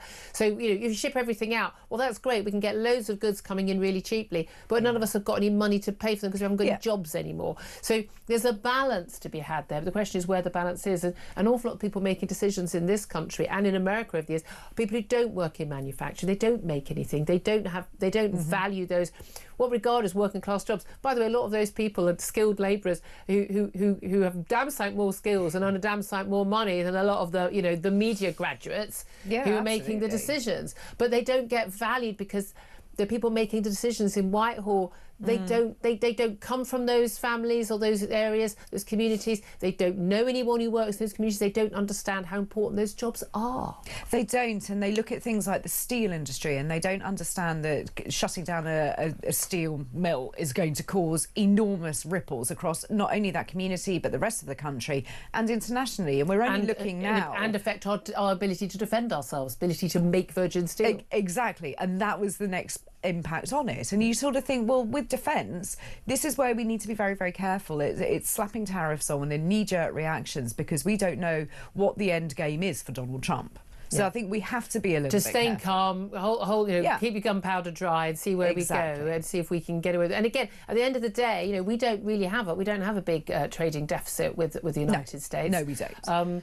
Which is very different from the EU. They do. But also we are, whether we're with the EU or not, we're a much smaller power than the US. The US has the economic might that they're going to win. Now, if he's willing to harm his own consumers, which he will be, the reality is the consumers are going to be hit for a damn sight more years if these carry on for longer than it would take for people to onshore those factories back to the United States if they are going to do it at all. And again, if people are unsure about what the policy is going to be next month, next year, in 3 years' time, and what the policy would be in 4 years' time at the next election, next presidential election, you don't build a multi-million-pound factory if you're not sure what the policy is. Business needs to know. They need to know what the taxes are going to be. They need to know what their cost base is going to be. They need to know these things. And the thing about tariffs, they are taxes. I don't know what... He's pro-low tax apart from tariffs because he doesn't seem to understand it's a tax. And they simply will not make decisions which are going to help the economy, because what we've seen, and we saw this post-Brexit, and it wasn't because of the vote for Brexit, it was because of the uncertainty when Ramonas were trying to stop Brexit from happening, and we saw this post-lockdown as well, when there is, and we see it like for 6 months before a general election, when we don't know what the policy is going to be of whoever wins.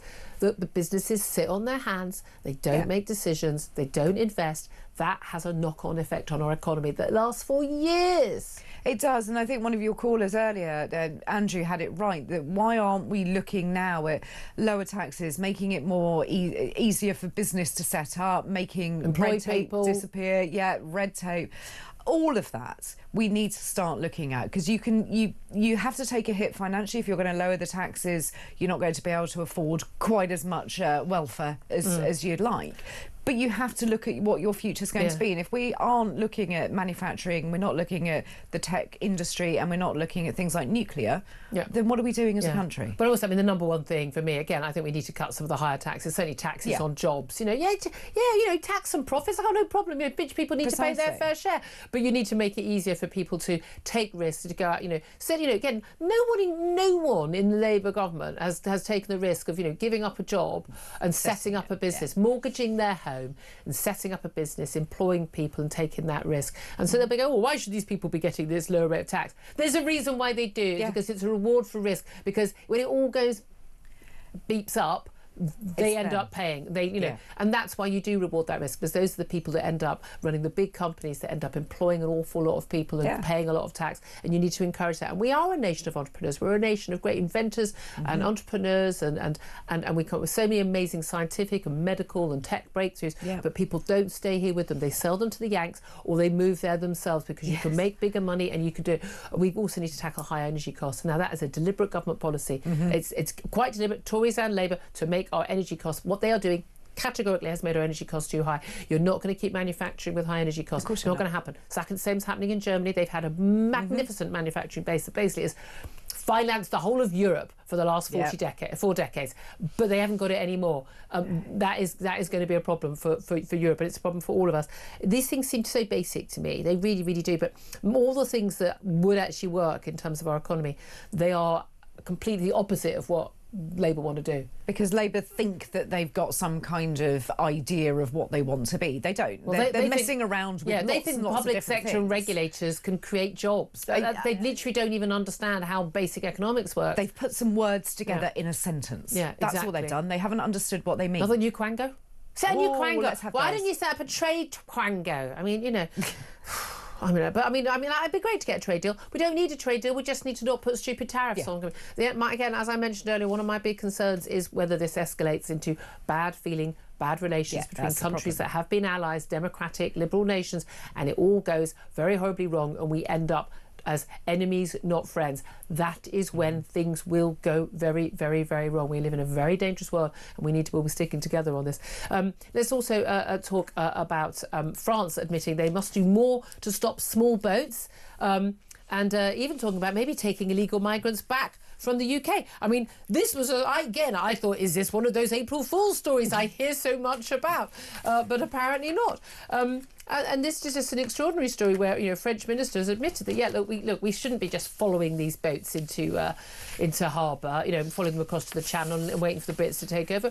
We should actually, take these people, ourselves. And this is the border chief, actually, Interior Minister Bruno Ratailleux.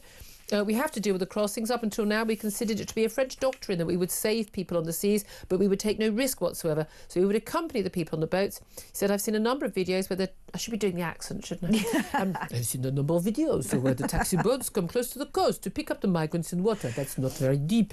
And I think that the gendarmes cannot intervene. We need to change... Stop now. We need to... There will be complaints. Make them declare. We need to change that doctrine of intervention. In plain English, what he's saying is, we've basically been standing aside and waiting for you to deal with the problem. But he also admitted that the deterrent that would break the smugglers' business model would be a returns deal. Reality check. That's something. Is this not the best progress we've had? Even someone in the government admitting this issue? Someone in a different government admitting that there's an issue. I mean, right, the French, who we give an awful lot of money to apparently it's 2 billion now their shores. 2 billion over the last 5 years or something. It's an enormous amount, isn't it? For them to look and stand there with a pair of binoculars and just go, shrug. Yeah. A baguette. There's going to be so many complaints. I'm going to Paris this week and I can't be rude about the French. Welcome me, I'll be nice. They love it. But also they can't go into the water because, they might get hurt, and they can't go and stop the boats because it's over ankle deep, so therefore that's against the law. I mean, just get the law they've made snipers, shoot the boats. I mean, literally, when they bring the boats into shore, because they don't blow them up on the beach anymore because basically they'll get stopped. Yeah. But they do. Just literally, you've got snipers, shoot the boats with a dart. The boat deflates, no one gets on it. This is not beyond the wits of man. It just takes a pair of scissors. They're not very sturdy boats. You can just go around with a pair of scissors, puncture it.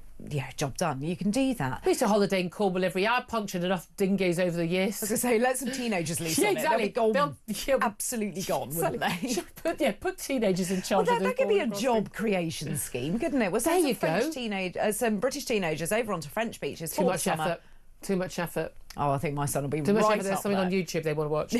I'm just saying, let's try and think about it. But at the end of the day, France could deal with this if they want to. They don't want to deal with it. But what we've always been told is, well, if only the Tories had been nice to Macron and his mates, then it would be okay.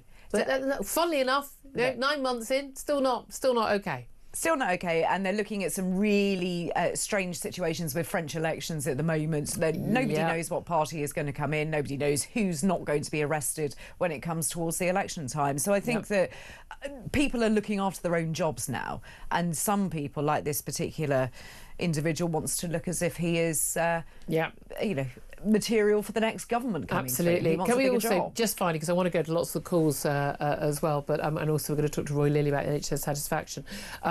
This extraordinary ongoing story about Prince Harry and Meghan, basically Prince Harry being accused of basically bullying, racist, sexist, harassment, bullying towards Sophie Chandauka. She is the boss of the woman actually running the Centre Barley charity, the one he set up in the memory of his mother in southern Africa. Something very close to his heart when he set it up in 2006, been very close to it. I mean, more than £1 million from his memoirs, the profits from that went to the charity.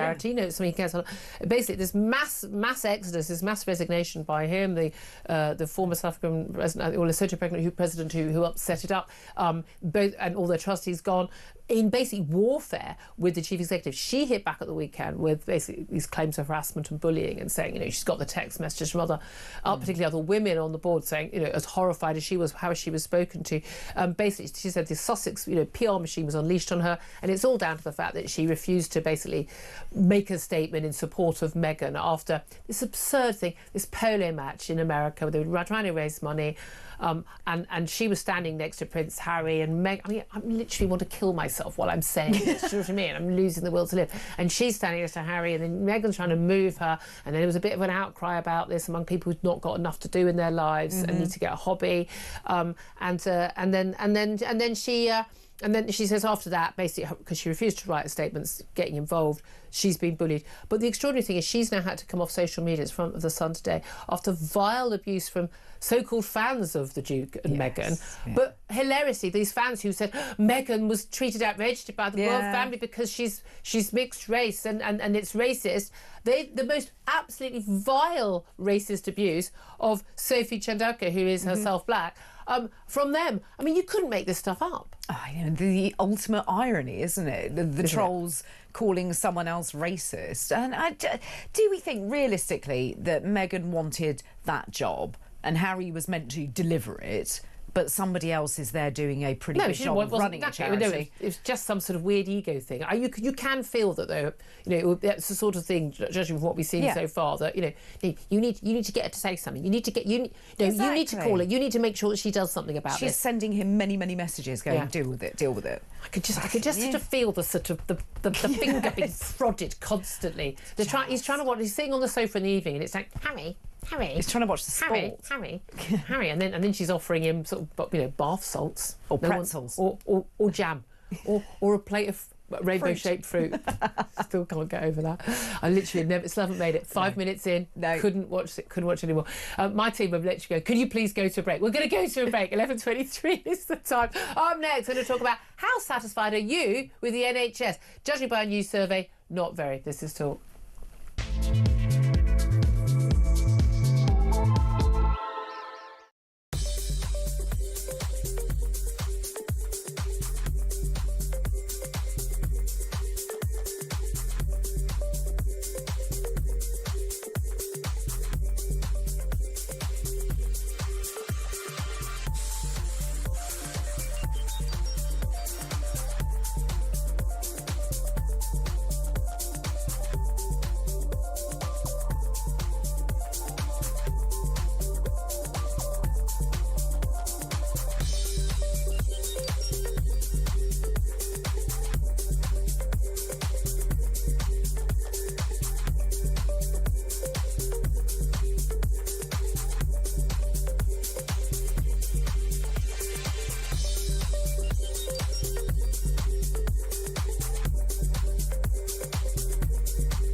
British Empire, you know, the whole empire was built on free trade, and that's what made it so great. And now we're being hit with these tariffs. I mean, what Trump's trying to do is stimulate business and enterprise in the United States. Right. So he thinks by imposing these tariffs, it'll force companies to set up in America. But that could take years. And by that stage, you know, we could be already in the midst of World War III.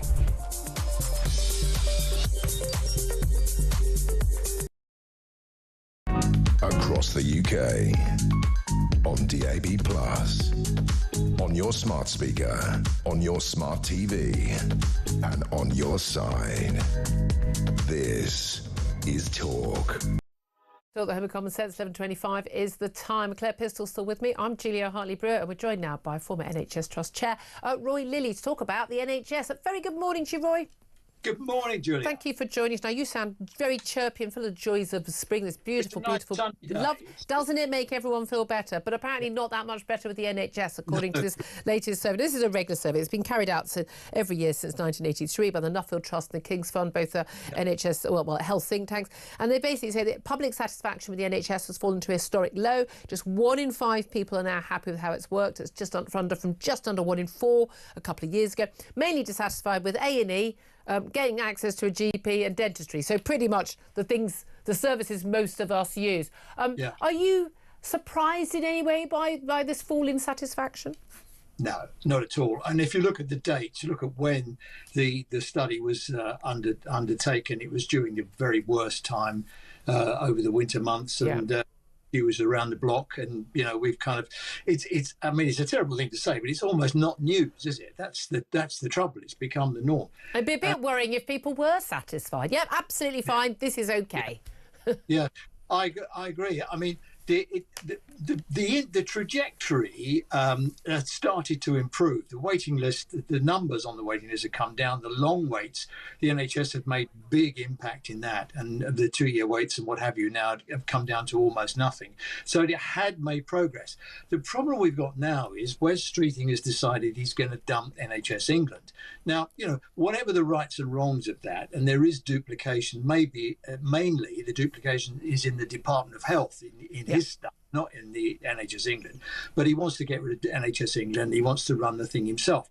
Okay, fine. He's the Secretary of State. He's the politician. He can do that. He's going to be held accountable. He may as well be the person making the decisions, is my view. Well, but it's more than that. He can't be any worse than Amanda Pritchard. What we've got now is a situation where we don't know what's going to happen. Already people are bailing out. And if you look at the studies of these things in organisational dynamics, the Porter studies, for example, of mergers, 18% of top people just leave. And we're starting to see people leaving now because they're saying, well, I'm not going to wait here and get the sack. I'm going to go and get another job. So we're starting to lose people. People look over their shoulder instead of looking at what they're doing. And we're going to go through a really difficult time because unpicking the Health and Social Care Act, which is the Lansley reforms, which Streeting is trying to get rid of. The legislation itself is 360 pages long. It kind of tells you why, yeah.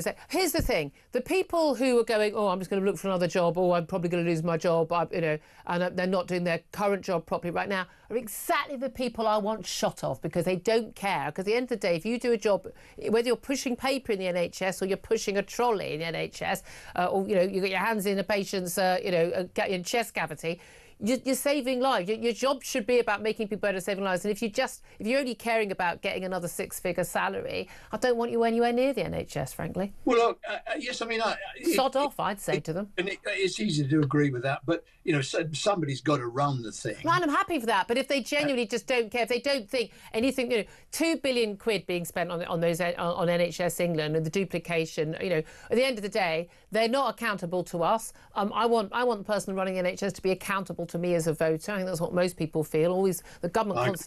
So I've got no problem. Whatever the reforms are, we don't want to be spending time working on reforms which aren't going to make people's lives better.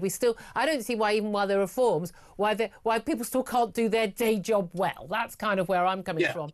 I mean, all of the evidence is that when you get big upheavals like this, it's very distracting. You can't plan. You can't have a forward plan. Reading's now fiddling about with something called a 10-year plan. Yeah. Well, planning for 10 years against the background of the economy and the world and all the rest of it is nonsense. But that's the same for every company and every... They didn't even have a workforce plan, for goodness sake, the NHS, for years. It does have a workforce plan. They didn't have... now, I mean, well done, thanks everyone for bothering. But at the end of the day, people pay a lot in tax, and they feel they're not getting the public services they need, and particularly the NHS that they rely on. There's still massive long waiting lists for a lot of people for a lot of things. People don't go to A&E. I mean, that's the thing. If everyone went to A&E who thought they probably should go to an A&E, the waiting list would be even longer. But people forget, I'm not going to get seen. There's no point. People go to GPs where they could eventually get an appointment. We're actually seeing a lot of people who are dying or could have been cured from cancer because they've not gone and sought healthcare. And it's actually a worse problem for patients and a bigger cost to the NHS because of all these problems. If we put you in charge tomorrow, what would you do that would be a game changer that could actually, because we do need a game changer. Is it, as a lot of people now suspect, partly the problem is the monolithic system? No, I mean, what I do, the first thing I do is to sort social services out. Yeah, number one, yeah. Because if you look at where the big demand comes from through A&E and through beds being blocked up, it's the over 65s and the under 9s. The under 9s, of course, come into the purview of the health visitors and the schools and all the rest of it. So if those two areas, those two groups of people, if you sort that out, you free up a huge amount of headroom in the system.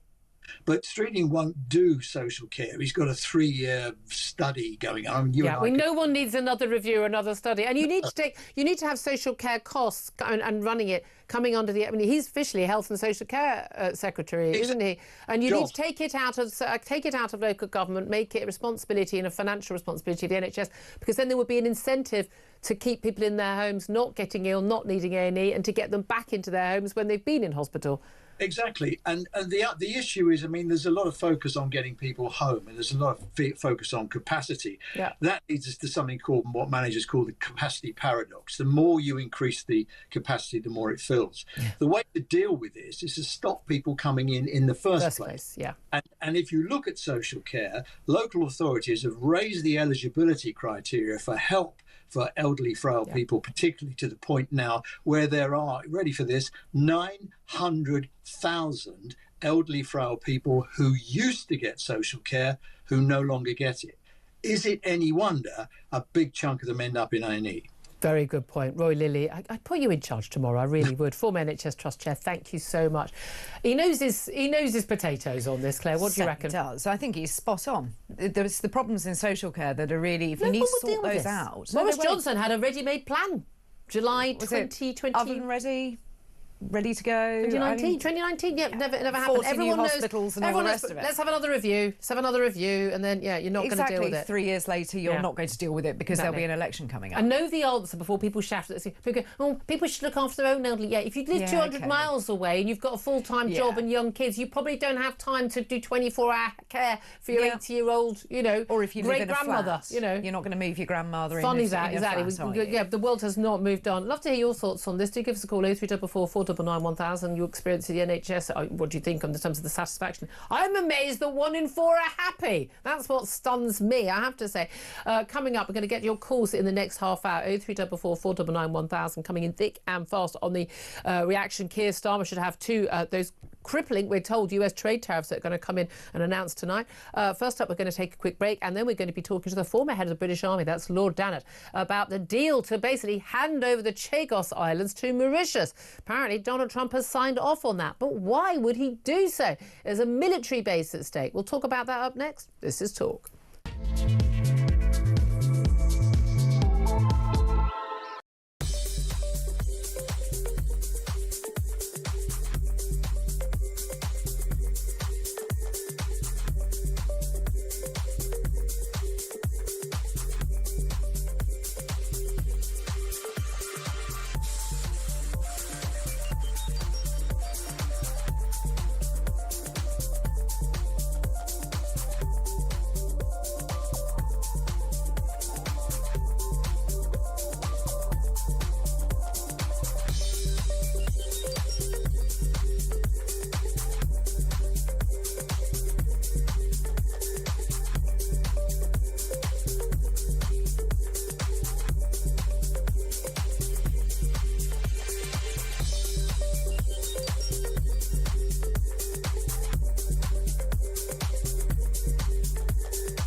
Across the UK, on DAB+, on your smart speaker, on your smart TV, and on your side. This is Talk. This is Talk, the Home of Common Sense, with me, Julia Hartley-Brewer. Claire Pearsall still here. Delighted to be joined by Lord Dannatt. Richard Dannatt is the former head of the British Army to discuss, the Chagos deal. Well, it looks like it is going to go ahead after we're told that Donald Trump has signed off on the deal to hand the Chagos Islands over to Mauritius. But why? We'll talk about all that right now. Lord Dannatt, why do you think Donald Trump has signed off on this deal when so many people have been warning that the US would never sign off on this deal because it's insane to hand over the Diego Garcia military base we share with the US as part of the Chagos Islands, effectively to control by Mauritius. And you yourself, not a little while ago, said, to avoid this deal and giving it to Mauritius, we should ourselves hand over the Chagos Islands to the US. Why do you think he's signed off? Well, the only reason I can believe that Donald Trump would sign it off is because we're talking about 90 years or maybe even 140 years. We haven't seen the final detail yet. In his view, it's a very long time. And frankly, it's such a long time that he doesn't really care about it. But you've got to come right back to the start here and say the British government was under no compulsion whatsoever to hand the Chagos Islands to Mauritius. There was a non-binding judgment by a court, which we've chosen to interpret as being binding. Yeah. We are somewhere we don't need to be. And of course, the other point, Julia, is that part of the deal is that we're going to be paying a lot of money for a long time to Mauritius by way of sort of rent, and also sort of reparations. Frankly, when our own economy is under such pressure, and our defence budget we need to increase. Whichever way you look at it, doesn't seem very clever. It's utterly perplexing to me. And when things don't make sense, I always think, well, there must be a reason. Governments largely, one hopes, don't make irrational decisions. There must be something else going on. But I'm yet to work out what it could be. I mean, when this story first hit the headlines, and it's been something that's been discussed under the previous Conservative government, and there's a lot of talk about how they were thinking about doing this, but we're told actually that it's been kicked into the long grass. The real issue was, as you say, a non-binding court opinion which bears no relevance to anything whatsoever. Should it have been told, well, thank you very much, we're interested in your opinion, now we'll just carry on with our daily lives, and just completely disrupted. There is this sort of woke idea among an awful lot of the human rights lawyers now currently in government that we have some duty of care to the world and after our terrible British Empire, and for some reason we need to hand these islands, a lot of people say, hand them back to Mauritius. Mauritius has never had control of these islands. They're thousands of miles away. But even if there were that duty of care, which there clearly isn't, the fact that Mauritius is so diplomatically and economically tied to China would raise the concerns that you have raised and put so clearly about our future. We know that this base, Diego Garcia base, is very significant. It's been used in activities in the Gulf in recent years, been very significant. It's, I think, nuclear subs, one of the few places the nuclear subs can dock. It's absolutely significant. But we also know there are huge dangers. Even if we do lease, utterly madly, pay to lease back the Diego Garcia base, the real concern is that Mauritius will allow China very close access to that base. How big a threat would that be to our military and to our defences? Well, Julie, you've made some very good points there. I think the central point is that the reason why we have any interest in Diego Garcia at all is because we've allowed the Americans to put a large base there. And that large base is there because the world is very insecure at the present moment. China is growing in terms of its influence, its economic power, its military power, and the base at Diego Garcia is a very important footprint to make sure that Western influence can be exercised in that part of the world. That's the bottom line and the top line all in one. So as we've both been agreeing this morning, we didn't need to do this in the first place. We certainly don't need to pay the Mauritians an awful lot of money. The only saving grace about it is that the lease is a very long one. And I think... But that will cost us more. Well, it's going to cost us more, but you and I are not going to be around in 90 years' time, I don't think, by which time the world will look a little bit different, I think. So, but everyone talked about, when the lease was signed on Hong Kong, that seemed 99 years, that was a long way away. Well, it kind of crept up.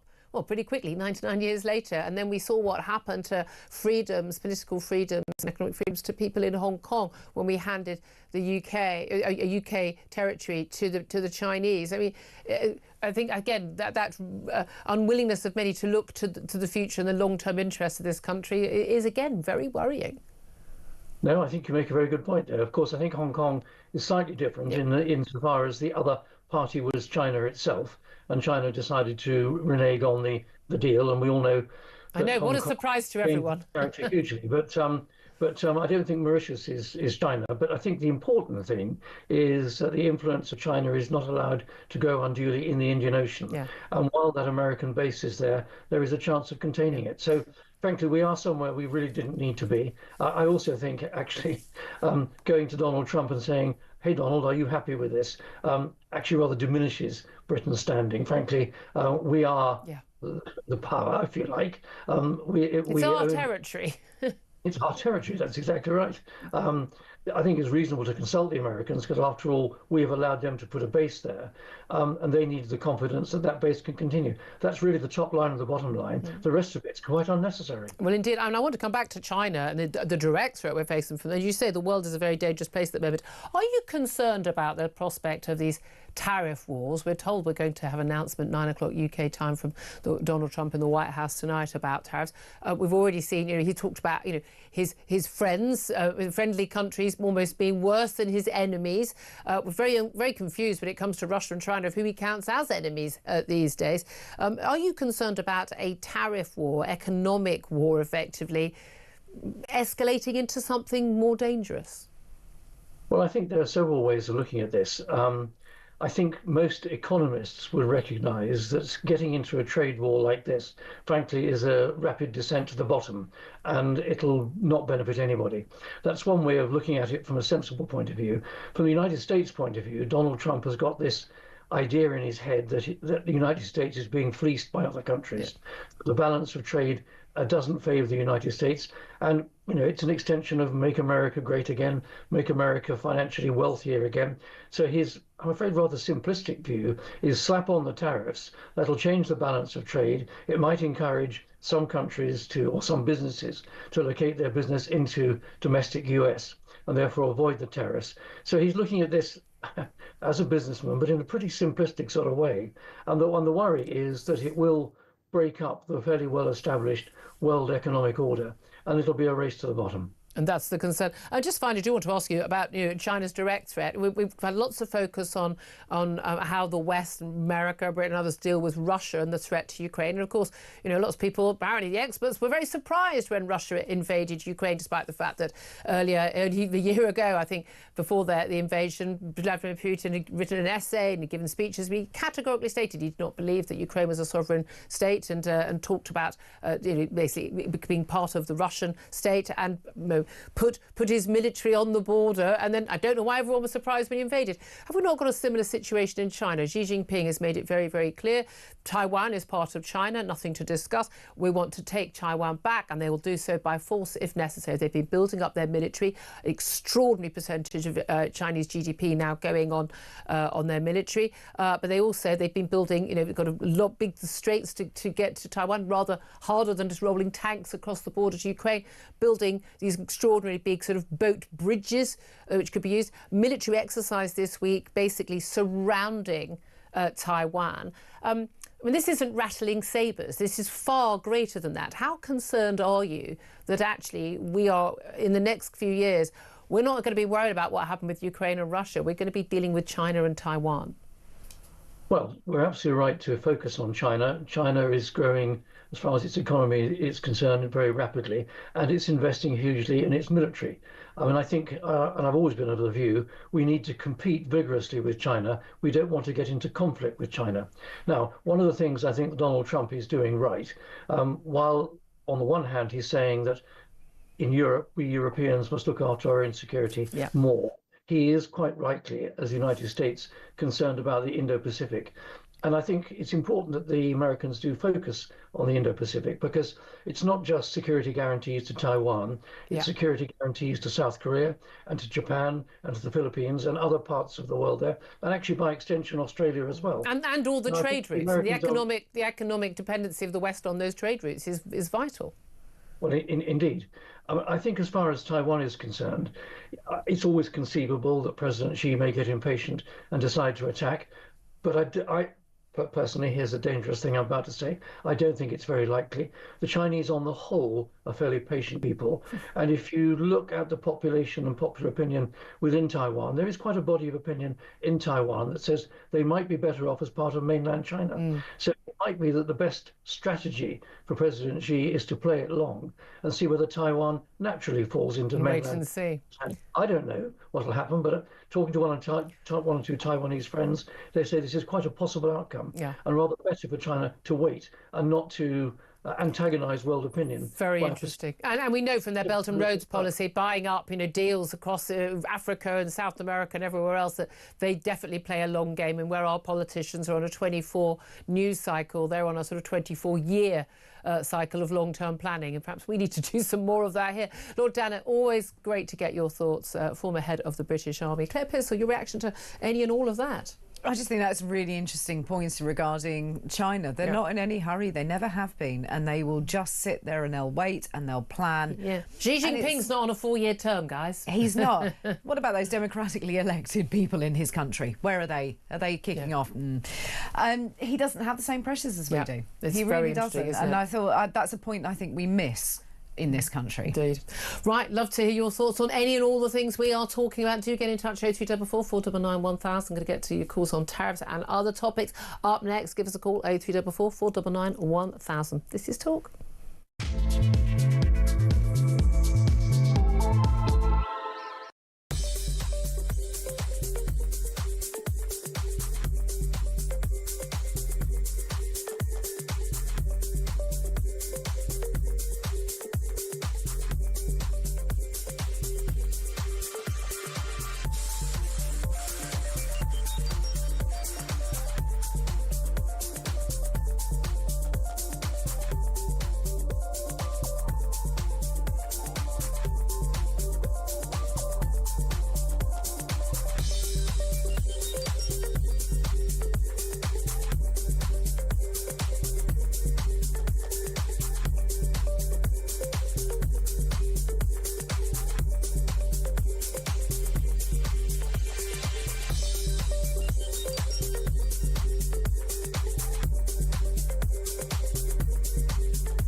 Tend to tell the Americans what to do in their own country, and usually the president or the vice president of the United States wouldn't really be interfering in domestic politics in the UK.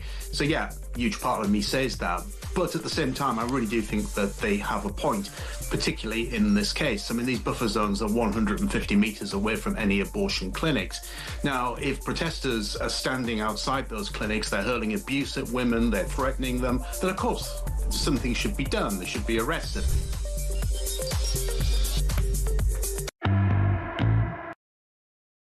Across the UK, on DAB+, on your smart speaker, on your smart TV, and on your side. This is Talk. This is Talk, the home of common sense. 11:49 is the time. I'm Julia Hartley-Brewer. Let's get straight to your calls. Lots coming in at 0344 499 1000. Lots of texts and lots of tweets. I shall get to some of the texts and tweets coming in about the tariff war we're expecting. What should Keir Starmer do in response to the announcement of tariffs by the US that is expected at 9 o'clock tonight by Donald Trump? Shirley says it's not what he should do, it's what we should do, and we need to get them all out. Well, would we have these tariffs if Nigel Farage was Prime Minister? No, we probably wouldn't. I hate to tell you, I think we probably would. I think he's made it very clear, Donald Trump, that this isn't about who he's friends with and who he's not friends with. Stacey says, try putting British people first for a change, just like President Trump is doing for his country. He's making things more expensive in his country. I'm not sure when people voted on cost of living as a key part of their votes in last November that is what they're going to be wanting. Neil says he's totally powerless, more likely to just snuggle up to the EU again. This is exactly what Keir Starmer will do. Keith says, resign. Trump won't deal with the UK without free speech. Trump's quite happy to deal with Erdogan and Viktor Orban and Xi Jinping and Vladimir Putin. Doesn't have an issue with free speech in those countries. No, I mean, we've got a problem with free speech in this country. We don't actually imprison... Well, we do imprison people. We don't murder people who exercise their free speech. That's the best I can claim. Charlie says Trump knows there's no free speech in this country. That's probably why he's punishing us. As was said the other day, no free speech means no free trade. I love the fact that people are just literally taking this stuff as gospel when it's just something mad on Twitter. Right, let's go to Nigel. He's on the line in Portsmouth. Hello, Nigel. Hello, Julia. Hello. Great show as always. Oh, bless you, sir. Yeah, great show. I'm with Trump on this, and I'm with Trump for 2 or 3 reasons. Yep. Firstly, the way diplomacy normally works when they're sorting these tariffs out and they're sorting trade deals out is years of, we'll have a conference. It's always somewhere nice like Tahiti or the Seychelles. Yes. We're going to stay in a 5-star, and we'll do that this month. We'll go again in 2 months' time. Yeah. We'll go again next year, the year after. Put another delegation, an envoy. Yeah. Exactly right. And he cuts through all that. When he was in office before, famously he had a conversation with Macron where I think it was the EU put some tariffs on some American items, and he called Macron and said, "Can you take this off?" "Well, no, because it's quite complicated." "Okay, there'll be a 200% tariff on all French wine." Yeah. An hour later, it was dealt with. Exactly. And you're right. I really like that straight talking, get it done. We don't need all the officials. I get that, and I also understand that if you put tariffs on us, we're going to put tariffs on you. I think that's perfectly fair, but he's kind of lumping everyone in together. Okay, that's my first point. I think yes, it works. It's hard. I know it's harsh. Boom, it works. Secondly, if surely it's only fair if I don't think American cars are very good as it happens. That's why we don't buy them. However, but if you are selling an American-made car into the EU compared to an EU-made car in America, the tariffs are much higher on an American-made car coming to the EU. I'm not sure how it is with the UK. I think that might have changed, but into the EU. Now, well done, EU, as far as I'm concerned. But he's coming along saying, listen, it's gone on for too long. Rather than us having these endless trading, boom, it's going to have to change. We need a level playing field. It's not like, okay, we're importing something from a country like, if I say a third world country where they make things for, £1 a day or whatever, where people... Got similar costs, No, I think the equal tariffs, I think that's absolutely fair. It's when he says that we think we're going to be included because he thinks that VAT is a tariff when it's actually a sales tax, which America always has as well, and it goes on all goods wherever they're made. That's what's mad about it. Well, often the things he says and the things he does, he will say something outrageous, and when you look and see what he does, he kind of backtracks on a little bit. But the third point is, what he's saying to American manufacturers is, make things here. Make things here. I want to make it because, how it affects Europe, that's not... how it affects our economy is not Trump's problem. He wants, rather than you exporting jobs to Mexico and to India and to China. I mean, he has said to Apple, you need to start making iPhones. And I get that. Here's the thing, though. What happens in, say, the EU economy, the world economy, is his problem because they're the people who often are buying American goods. And actually a worldwide recession and an impact, for instance, on costs going up, inflationary costs in America going up, will be bad for America as well. And that will also cost jobs. So there is a trade-off. I'm not entirely sure that a man who doesn't... this is not Trump derangement syndrome. This is basic stuff. A man who doesn't know the difference between a sales tax and a tariff is somebody who is doing this 4D chess nuanced plan. My worry is that he doesn't understand a lot of this enough. And he's going to do something that's going to hurt not just the American economy, our economy, but the world economy. And when that happens, that whole, America sneezes, we all get a cold. We're all going to get a lot more than a cold if he does that. We're teetering on the edge already. But Julia, my brother-in-law lives in Washington, and we were talking a couple of nights ago when this has been bubbling up for a little while, and he said, in the UK, what are you buying from America? What do you see? Do you see made in America on many things? Because he reeled off a whole list of stuff that is made in obviously cars particularly is made in Europe that they buy that you see, and I said, well, actually I'm not sure. I don't see many American cars on the road here. I don't see Jack Daniels. Levi's and Jack Daniels. The Levi's are probably made in China anyway. Who are we kidding? Well, that's the thing. But we haven't got really a trade deficit, trade surplus. We're pretty much. We've kind of got fairly even trade, but a lot of ours is services that we sell over there. I mean, there aren't many Americans who are buying top of the range, British and German cars, the like. But no, I think there's arguments for it, and I don't mind him saying, look, I'm not putting up with EU tariffs on our goods when we're not putting them on. That's fair, but it's the haphazard way that I think is the worry. But again, it may well be he's just disrupting, and then he wants everyone to come together and start talking sense. Fingers crossed, Nigel? Such an interesting call. Really appreciate that. Thank you, Nigel. Let's go to Sean, who's in Northampton. And Sean, you want to come back to a conversation we had earlier about the fact these Labour welfare reforms, according to the Office Budget Responsibility, are actually going to lead us to have 400,000 more people claiming the highest disability benefits at the end of this decade than we've got right now. So not really kind of the reforms we thought they'd be. That makes you cry, doesn't it? It does. You sit and wonder. What I wanted to say is just a couple of points. I've worked with young people for many years. When I say young people, 16 to 18, roughly, that's been my bracket. One of the things we find so often now is that the reason you've got this apathy towards going to work is because they won't let kids go to work at 16. Yeah. They finish school because of all the EU health and safety, blah, blah. They have to go on to education further ed. Yeah. Now, I'm not going to say all further ed is a waste of time, but I'm going to say that most further ed that I've seen myself has been a waste of time. I agree with you. Because a lot of kids that go there, they go there for one reason only, so that mum can still claim the child benefit sitting in the home. They barely have to turn up. Exactly. Once or twice, and that's it. They're there for the year. Yeah.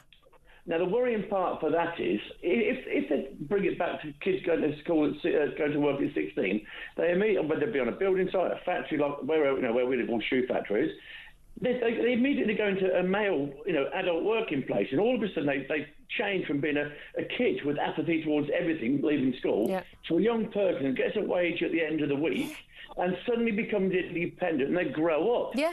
But there's no logical answer why this government and this niche they keep on about, why do we keep people, we've got no builders, we've got no factory workers. I know. And these are good jobs that pay well. Yeah, and we're not training, we're not going, right, okay, we'll pay you to train to do this job, but we're not going to fund you to do this utterly pointless nonsense. Because I know people who've trained to do utterly nonsense things they had no real interest in, but just sort of, I've got to go and do something. It's such a waste of time. And as you say, leaving school, I mean, if academia is not for you, it doesn't mean you're not clever. It's just, it's a different kind of way your brain works. But, I know most people I know have got, first from Oxbridge, no sodding use changing a plug.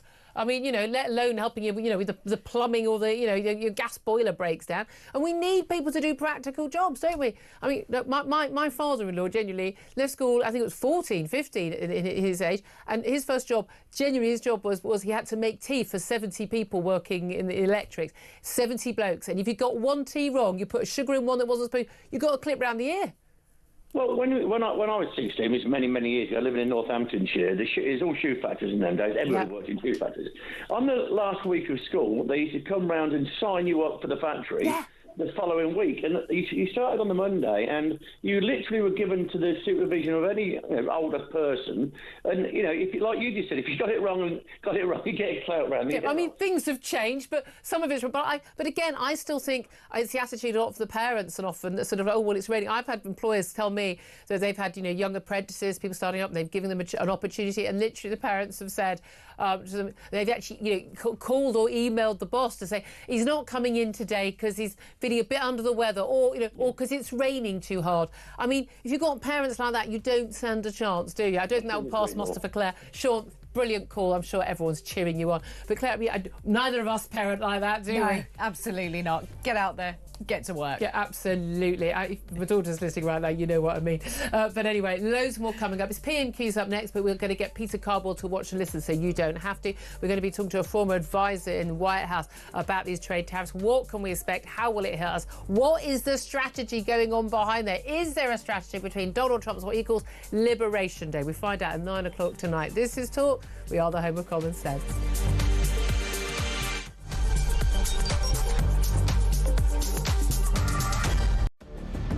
I can announce this government will begin the biggest sustained increase in defence spending since the end of the Cold War. We will deliver our commitment to spend 2.5% of GDP on defence, but we will bring it forward so we reach that level in 2027. The answer from European capitals has been as resounding as it is clear. We are in an era of rearmament. To respond to the short-term urgency to act and to support Ukraine, but also to address the long-term need to take on more responsibility for our own European security. On Saturday, we also agreed a new £2.2 billion loan for Ukraine, backed not by the British taxpayer, but by the profits from frozen Russian assets.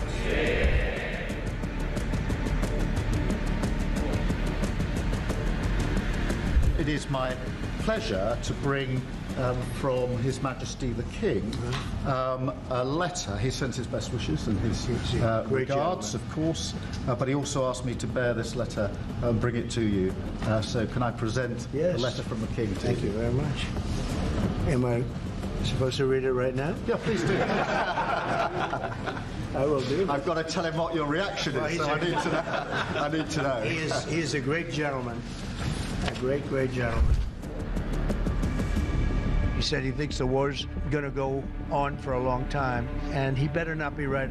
Well, I just think he should be more appreciative, because this country has stuck with them through thick and thin. We've given them much more than Europe, and Europe should have given more than us, because as you know, that's right there, that's the border. What kind of diplomacy, JD, you are speaking about? What do you mean? I'm talking about the kind of diplomacy that's going to end the destruction of your country. Yes, but if you Mr. are President, not strong... Mr. President, with respect, I think it's disrespectful for you to come into the Oval Office and try to litigate this in front of the American media.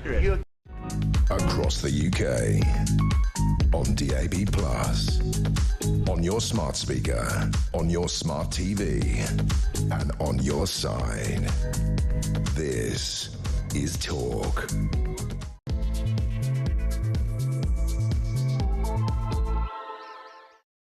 A very, very good afternoon to you. This is Talk, the Home of Common Sense with me, Julia Hartley-Brewer. It's just gone 2 minutes past 12 o'clock.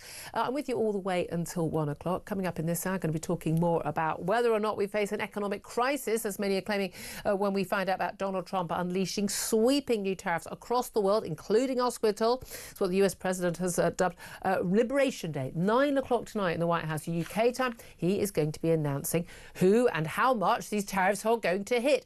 We're pretty sure they're going to hit the UK. But will this wipe out what Rachel Reeves called her fiscal headroom? The Chancellor's rainy day money, which she engineered last week in her spring statement. Just wipe it out in one fell swoop.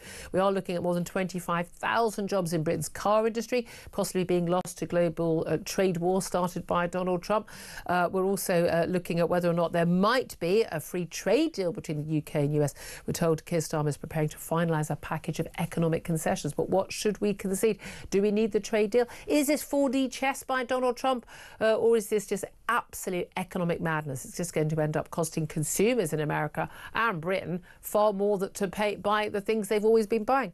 Plus, we're going to be talking about Doge in the UK. Civil servants being offered up to £95,000 in payoffs to quit their jobs in a redundancy push, similar to that Elon Musk Doge drive in America. And ESA, it's that time of week again. PMQs is back. Usual rules apply. Peter Cardwell is watching it for us, so we don't have to watch it. He's going to bring us the highlights a little bit later, so stay tuned for that. Right now, I'm delighted to say Claire Pearsall, former Conservative government advisor, is still with me in the studio. Before we go to our next guest, if you had to put money on it, do you think we are going to be included in these tariffs, and do you think it's going to hurt? Yes, no. It's one of those things. You can tell she worked in government. Yes, no, yes is a perfectly good answer, because yes, I think we are going to be included. No, I don't think we'll stay included. And yes, it's going to hurt. Do you think there's the powers of persuasion that Keir Starmer has? No, this is Donald Trump is going to change his mind. He's going to actually come up with an idea that he's going to stick with, rather than sort of everything that he's thrown out there on the table at the moment to be collected up. He will then come down and make a decision probably about 5 minutes before he speaks this afternoon. That's what worries me. That is the bit that worries me. Well, again, he's the great disruptor. Well, let's talk about this with Steve Gill. He's a former advisor in the Clinton and George Bush Jr. administrations in the White House, and regularly joins us to talk US politics. Very good afternoon to you, Steve. Hey, Julia, and only Claire could take a question directly about tariffs and turn it into a multiple choice answer. Now, you and I think we went at it hammer and tongs last time we chatted, didn't we? Okay, just what do you think the theory, the strategy, such that it exists, is behind this tariff announcement we're expecting at 9 o'clock from the White House tonight, other than it being, box office TV? And why on earth is Donald Trump calling it Liberation Day? I'm surprised that they haven't made this announcement pay-per-view, because it would generate more funds to help Doge and Elon Musk cut spending. I will have to say, Claire's right. This is a multiple choice answer, and I think that it's important that people in the Trump administration remember the whole Brexit thing. Lumping the UK with the rest of EU does seem a bit unfair. Because there are different tariffs that are in place between the UK and US. The real issue, as you've pointed out, is that the tariffs on services are the real issue. The trade imbalance on services between the US and UK is the real issue with most of the EU. It is these unfair protective tariffs on US goods to keep US goods out, to raise the prices on US goods and protect EU manufacturing. So there's a big distinction between the UK and EU. And I think ultimately it's not going to be that Trump changes his mind, but that Keir Starmer is there hat in hand going, okay, wait, we're going to roll back the digital services tax, which is part of that services piece that Trump is so concerned about. Yeah, so no, but explain to our audience about the digital services tax. We haven't really covered that at all today, but that's one of the issues that along with freedom of speech, particularly related to the prosecution of an anti-abortion campaigner in this country. Those seem to be the reasons that are being raised. Well, that's why you're getting tariffs in the UK. We'll talk about the digital services tax. Well, first of all, I've been involved in trade and tariffs, since I worked for the U.S. Trade Representative 30-some years ago. Yep. I have never heard of free speech being tied to tariff and trade wars. This is a unique one. And again, I would remind the Trump administration, there is no First Amendment to the Constitution in Great Britain. So there isn't a, quote, free speech constitutional right. I do think this digital services tax is interesting because you have the AI groups, the information age folks that are having to pay what is this digital services tax in the UK that is significant. If it is eliminated, if it's reduced, that could reduce about $1 billion in taxes that are being paid by these companies in the US. And I think that Starmer's moving towards getting that done, which I think is going to be the biggest step towards today seeing things pulled back on the UK. If not today, as Claire did correctly point out, it may be not now, but soon. But this is the thing. I mean, that raises tax revenue for us, but it's largely regarded as a reasonable tax. But and it's not on US companies. It just happens that all the big tech and AI companies are of course US. Makes you wonder why all of those multi-billionaire tech bros were all sitting in the front row ahead of even the Trump cabinet at his inauguration, because it's already paying off. Yeah.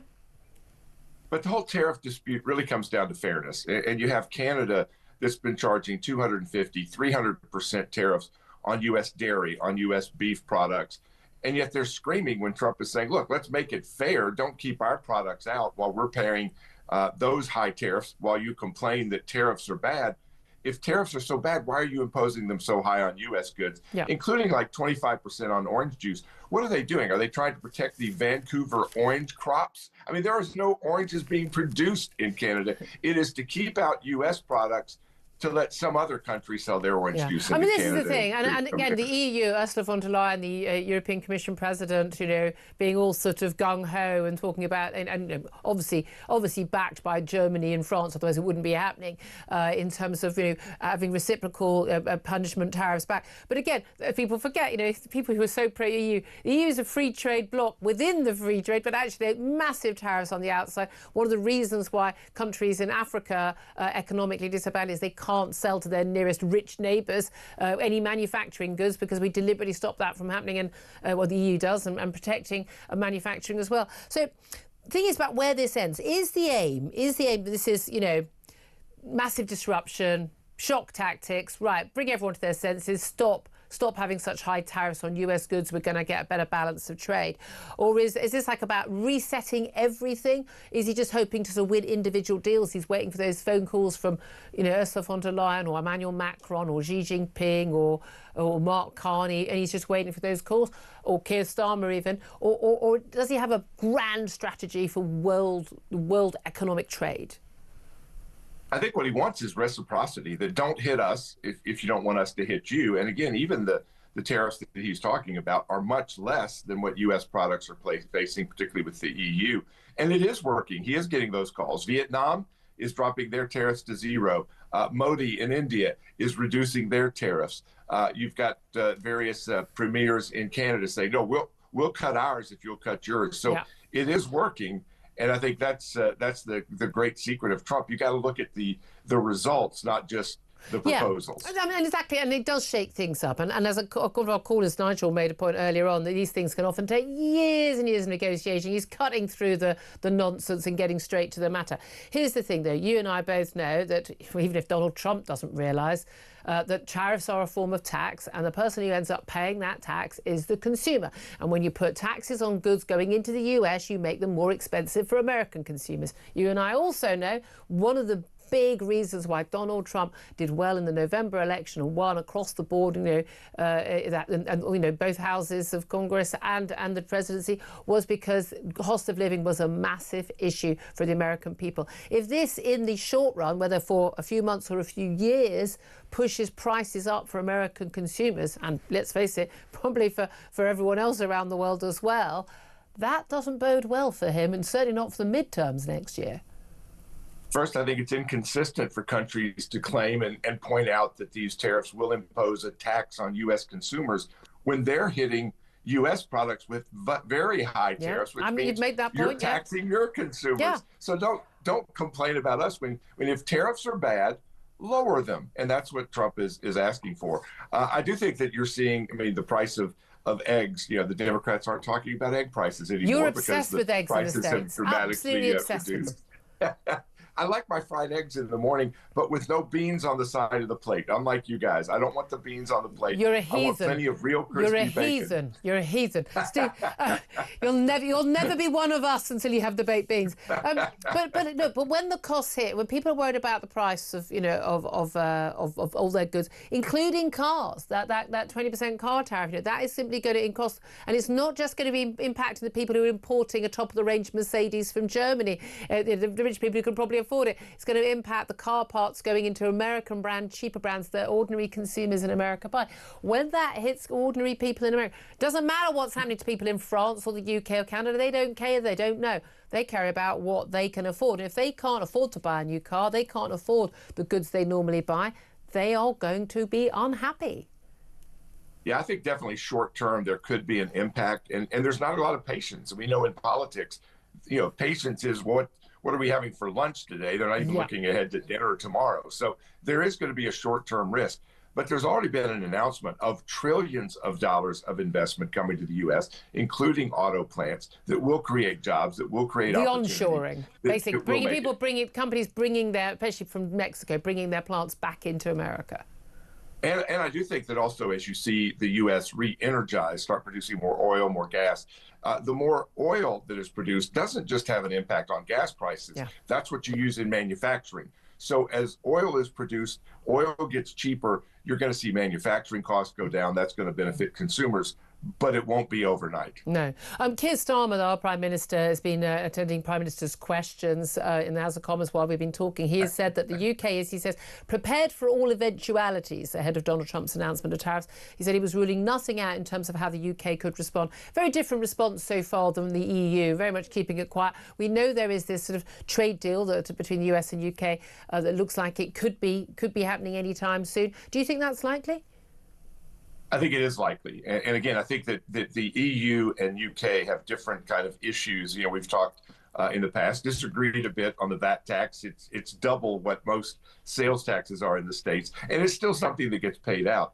But I do think that the UK is going to be treated differently, and probably very quickly there will be a resolution to that situation. I will tell you that other than beans for breakfast, the thing we really screwed up when we got our independence was not having question and answer day with our president having to go to Congress. And we should have kept that. We threw away too much. We should have kept that. Absolutely. Although I have to say, those interminable question and answer sessions in the Oval Office are using up far too much. I'm thinking I'm going to miss something important. It's like, oh good God, it's still going on 2 hours later. He's getting a little bit Kim Jong-un on that in terms of just keeping on going. But there we are. I want to ask you just finally about the Chagos Islands. Because, by the way, if I was there, if I was in, God forbid that I was in Parliament, I would be asking Keir, where's the money coming from? He's giving billions to to Mauritius. He is giving billions to UK. He's granting billions that he's going to spend to upgrade the defense. Does he have a printing press over at number 10? Where's the money coming from? Yeah, out of our pockets, as far as I can tell. And you know, that's the thing. But anyway, the Chagos Islands, we understand Donald Trump is signing off this. Why on earth? I mean, it's insane that we're doing this. We own the islands. Mauritius never had a claim on them. A totally non-binding international court that we don't even recognise properly of saying that we should do this. And paying for the privilege of hiring our own base back. The UK and the US share this very important military base in the middle of the Indian Ocean, in Diego Garcia.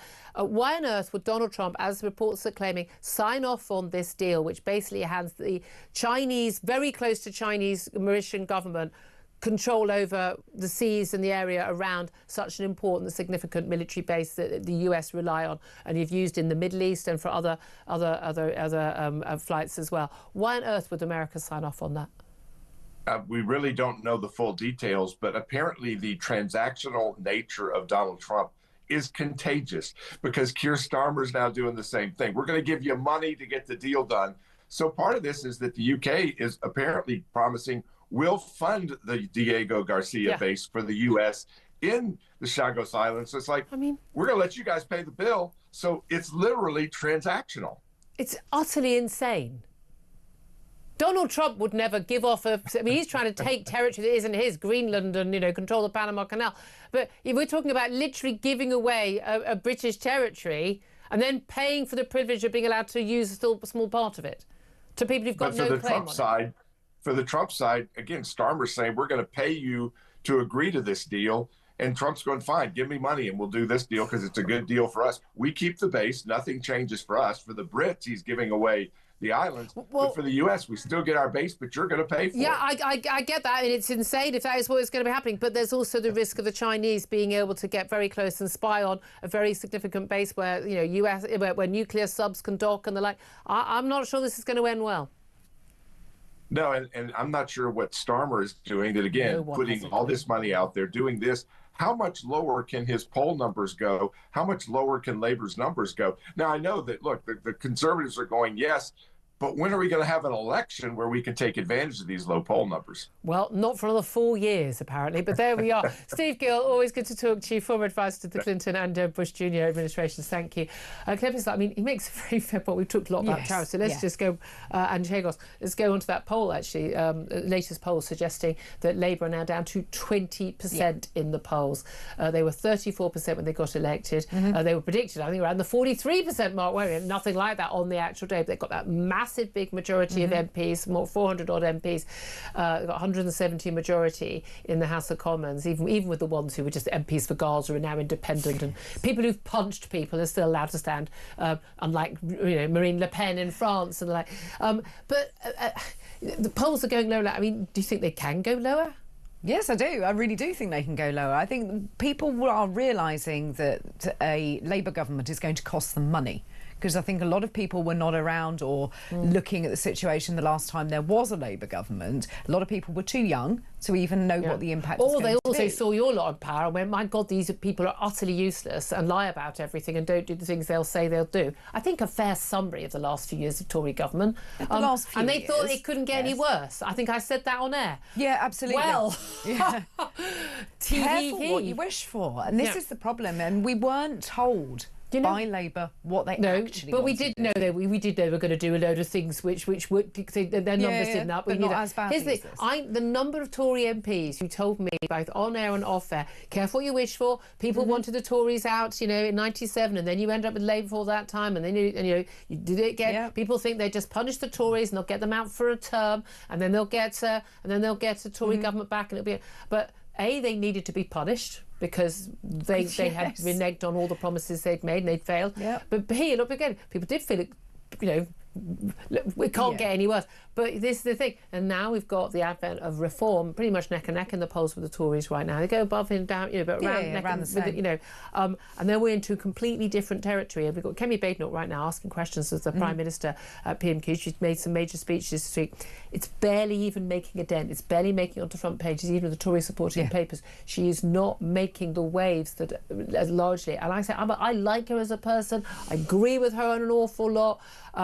But I just think she is just not making the waves in the way that a Tory leader needs to make the waves, especially, we're looking at local elections coming up very soon. Yeah, I mean, she should be there holding the government to account, which is what the leader of the opposition does, but she's not making any sort of cut through because she's got no policies to announce. She's not saying we're different because. And also the support for Labour is falling away, but the support for the Tories ain't going up. No, it isn't. And I think Reform need to be careful not to fall out with each other anymore, otherwise they will see their What's polls left go of down. their MPs, yes. What's all left four of them. Yeah, indeed.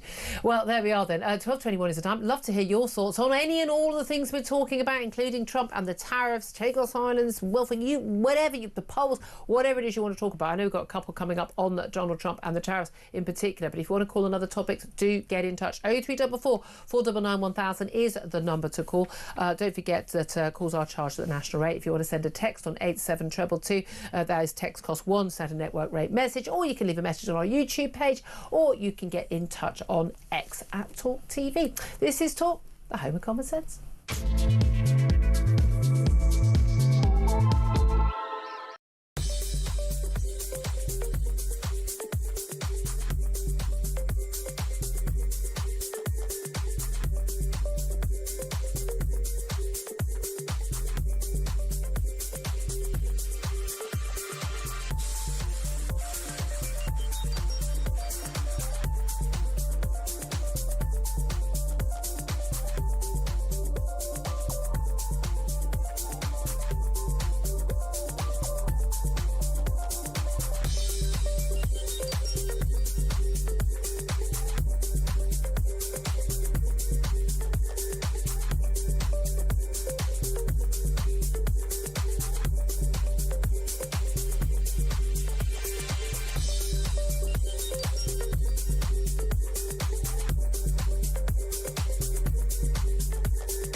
He is wrong, and he's got the mood of the nation wrong on this. We want him at home more often, concentrating on our own domestic troubles, because he travels around the world trying to solve the problems of every other country, when he's not giving bits of the country away as he's foolishly doing with the Chagos Islands. So we need him back here to understand what it is like to be on a low income or a low pension, facing a water bill that's going up by more than a quarter, or facing an energy bill that's going up another 6% and a bit when it went up 1.2% in January anyway.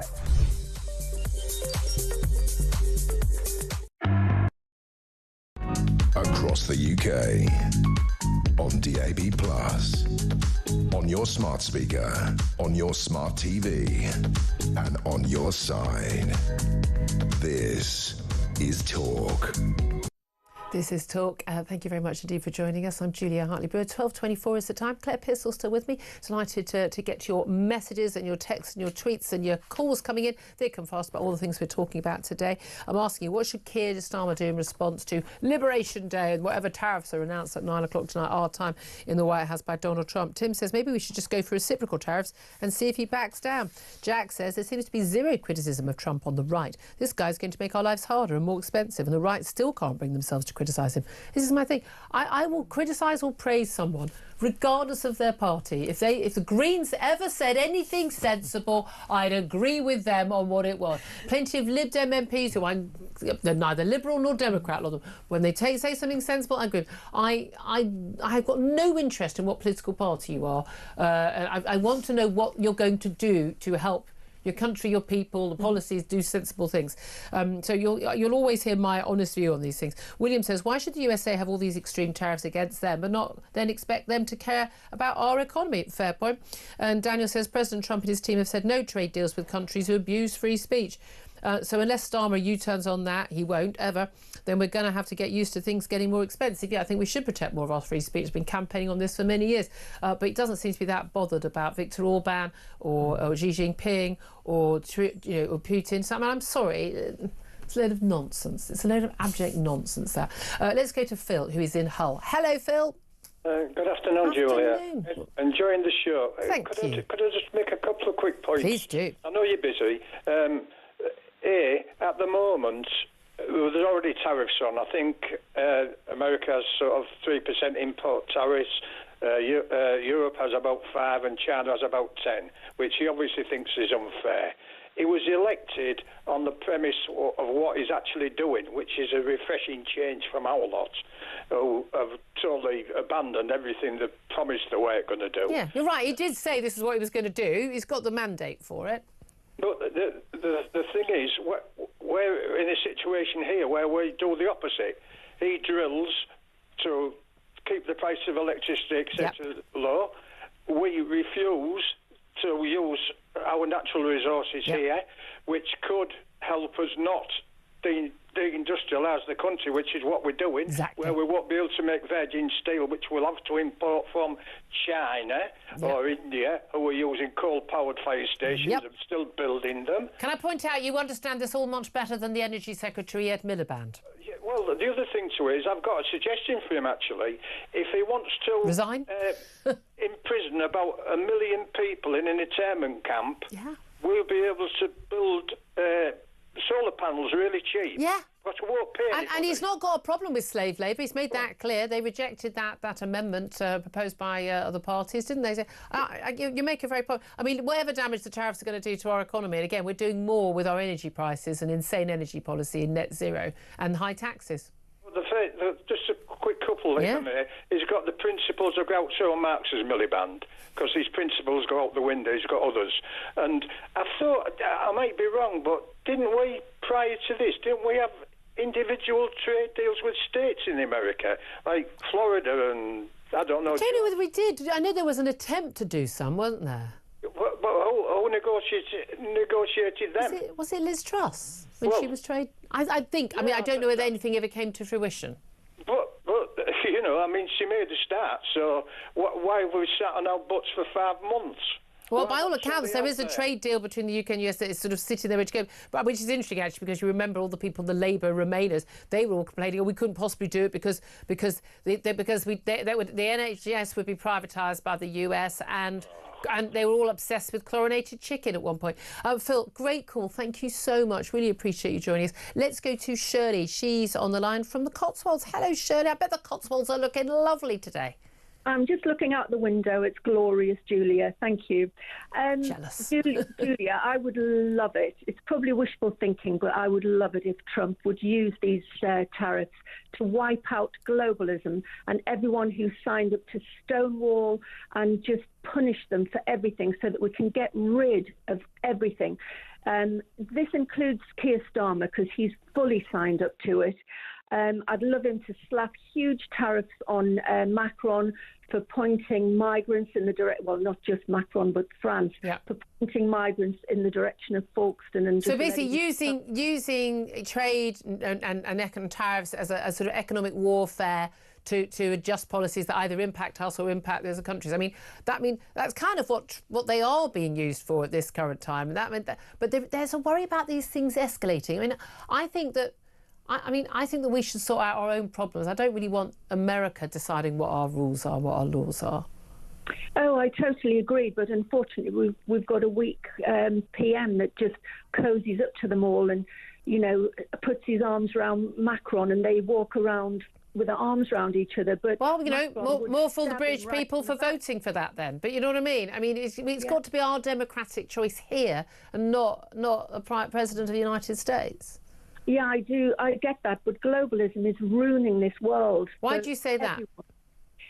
the wokeism that comes with it. No, globalism, wokeism, two completely different things. The woke thing is actually largely the Anglosphere. That's largely an American, British and Canadian and Australian problem. The rest of the world are much saner on these things. Globalism is very different. That's about trade. But that's why we've got, that's why we all just, got fridges and microwaves and cars and I've got this mobile phone and I've got, all of these things that are really cheap and compared to our incomes, compared to what they would have been decades ago. That's down to globalism. Yeah, but for instance, this new justice system, the two-tier one, different... well, what's that got to do with trade? It's got everything to do. It's not necessarily trade, but it does come into it. Apparently, Stonewall have written up all the new directives. Shirley, you are, with all due respect, completely confusing. Again, and this is something on X, on social media. There's confusion, like there's globalism, there's even the World Economic Forum, blah blah, and then there's wokeism and things. These are separate things. Now, often the people in favour of one are often in favour of the other, but they're such separate things. Well, if they're separate things, I would like Trump to deal with it. And Stonewall, they are the ones. Apparently, there was a guy on TV, on radio, explaining exactly what's happened. Right, what's going on? But again, I'm not doing the tier justice. We've done a lot on that lately. Shirley, I appreciate that. Clemens, look. With all due respect to Shirley, these things can often get confused, and there's a lot of sort of not conspiracy theories, but this idea that there is all this big sort of cabal of people who are plotting these things. I think these things are all very separate things, but there are also a lot of people who benefit from free trade and globalism. That's fine. That's absolutely fine when you do a job which can't really be done by someone in a call centre in India, or can't be done in a sweatshop in China. And if your job is something which can only be done by someone here in Britain and it's in person, and those are the people who make all the decisions in this country and control, senior jobs in the media and everything and law and all that, then they don't really, as I was saying earlier, they don't really understand the impact of globalism, because they go, well, it's like saying they didn't understand the impact of lower paid cheap workers coming from Eastern Europe.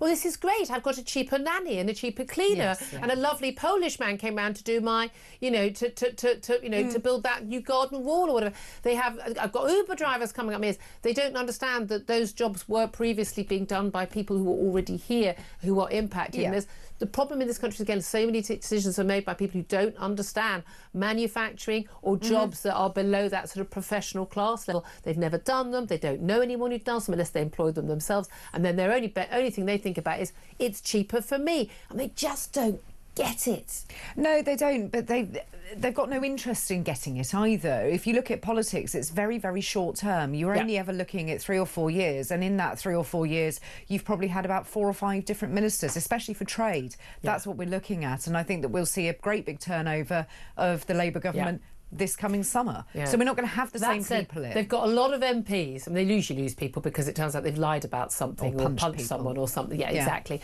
But I have to say, they've got a lot of MPs. The calibre is so low.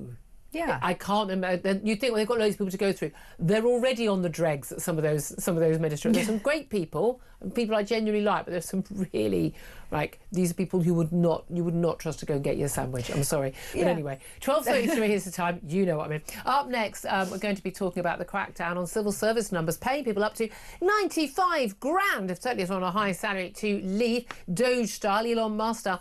Plus, Peter Carwell has been, his turn, someone's got to do it, watching PMQs, a lot of it about Trump tariffs. He's going to be here with some clips and some highlights to tell us what happened. It's all coming up. This is Talk.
across the UK.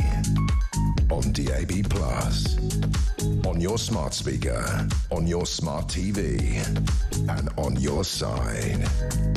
This is Talk. This is Talk the Home of Common Sense. 12:35 is the time. Let's talk about going Doge style, Elon Musk style on the British civil service and removing them. But if it goes anything like welfare cutbacks, we'll probably end up with more civil servants rather than fewer. Seems to be how the Labour government does these things. Let's talk to Elliot Keck. He's head of campaigns at the Taxpayers Alliance, who've been keeping a close watching brief on all of these things for many, many years. Very good afternoon to you. Good afternoon, Julia. Thank you very much indeed. Well, there's a story today suggesting that civil servants are being offered payoffs of up to £95,000 to quit their jobs in a redundancy push. First of all, I mean, I'm assuming most of them aren't eligible for that sort of sum. That would be people who are on higher salaries. But how many people are they hoping to get rid of? Well, you're right, £95,000 is a cap, so it'll be £95,000 or 21 months, whichever is hit first. Yeah. I think that is important. That's actually a policy proposal that the TPA have made. That stops payouts like the one that Tom Scholar got, which was, I think, £397,000. And who was Tom Scholar again? I think he was the Permanent Secretary of the Treasury, I believe. Who'd obviously done a great job. Yeah, exactly. And he got almost £400,000. So I think it's really important that that cap has come in. But, you know, what really concerns me about the way that they go about this is that often when we've seen cuts to the civil service in the past, like under the coalition, it's actually all the good people that have taken the money and thought, you know what, I'll take that payout and I'll go into the private sector. So it's about making sure that it's the, you know, the terrible people that are being paid to leave. And it's a shame. This is exactly what I've always thought about voluntary redundancy, and this has happened. I've seen this in companies where I've worked in the past, where voluntary redundancy, so someone goes, oh great, I'll take my redundant payoff and I'll go and get myself a job somewhere else, and the people who haven't got a chance of getting a job anywhere else, you get stuck with, which is always very, very frustrating, whereas I rather like the Elon Musk thing. That's what you did. Give us, you know, 5-line email or whatever. Tell us the things you did last week in your job, and people not even bother replying. If you can't reply to an email like that, maybe you're not getting very much done. You've just been walking the dog and putting the laundry on, or maybe you're on a beach somewhere. But this is the thing. I worry we'd get rid of the wrong people. But the key thing here is just asking people what they do and finding out what do people do. What, you know, not saying we need X number of people to do this job or Y number of people to do this job. We need to know what jobs need to be doing and how many people we need to do them. And it seems we always work backwards. Yeah, I think that's absolutely right. And I'd love to see people put on, as you said, something like a weekly report where every week they report what they did. And after 6 months, you can then take a look at those weekly reports, use a little bit of AI to help you process all of that. And then you can work out, OK, how many people are actually pulling their weight and how many people possibly need to go. And you can use voluntary redundancies and redundancy payouts to help smooth that process. But the critical thing is to make sure that, you know, the people that are leaving are the people that are not pulling their weight, that are not contributing, and that those good people, and there are good people in the civil service. Yes, of course. Often the reason why the good people leave is because they're fed up with working with the bad people. Yeah. And if you're just offering, you know, redundancy payments of up to £95,000, you know, willy-nilly, then I'm afraid it is going to be the good people that think I can take a big payout, I can go straight into the private sector, rewarding, demanding, fast-paced job in which I'm really making a difference. So the process of this needs to be watched very, very carefully, because I don't trust them. No, exactly. And again, when I say we're through the welfare reform, taking up with more people who are going to be claiming the top rate of benefits. The thing is, we have seen this mass explosion in the number of civil servants who've been hired. We were told since Brexit there were people who were hired to do jobs that we were already paying for the EU to do, you know, trade negotiations, various other things that the EU had taken over, and so we needed to have people who were doing it here. That seems reasonable to me. Although you'd like to think someone in the Foreign Office might have been vaguely useful at doing that. Although they'd rather gone native, so I'm not sure I'd trust them. But then we seem to have this mass explosion in the number of people during lockdown. I could never understand why we needed more people during that period, other than for the temporary period of hiring in some top guns, you know, to help deliver vaccines and things. Yeah, I think that's right. As you said, we saw what should have been temporary increases in the number of civil servants for things like Brexit and for things like the pandemic, and then the number didn't actually come back down. Yeah. And I think in 23 to 24, we found that they'd added 23,000 people to the civil service. There was no crisis in 23 to 24. That should be in the time where we were retrenching, cutting the numbers. And yet 23 to 24 saw one of the biggest increases in the size of the civil service in recent history. Utterly bizarre. Well, was there any reason given? And what particular area of the civil service were they being hired? Well, disturbingly, some of the biggest increases were coming in policy roles and communications roles. And it went so well. Yeah.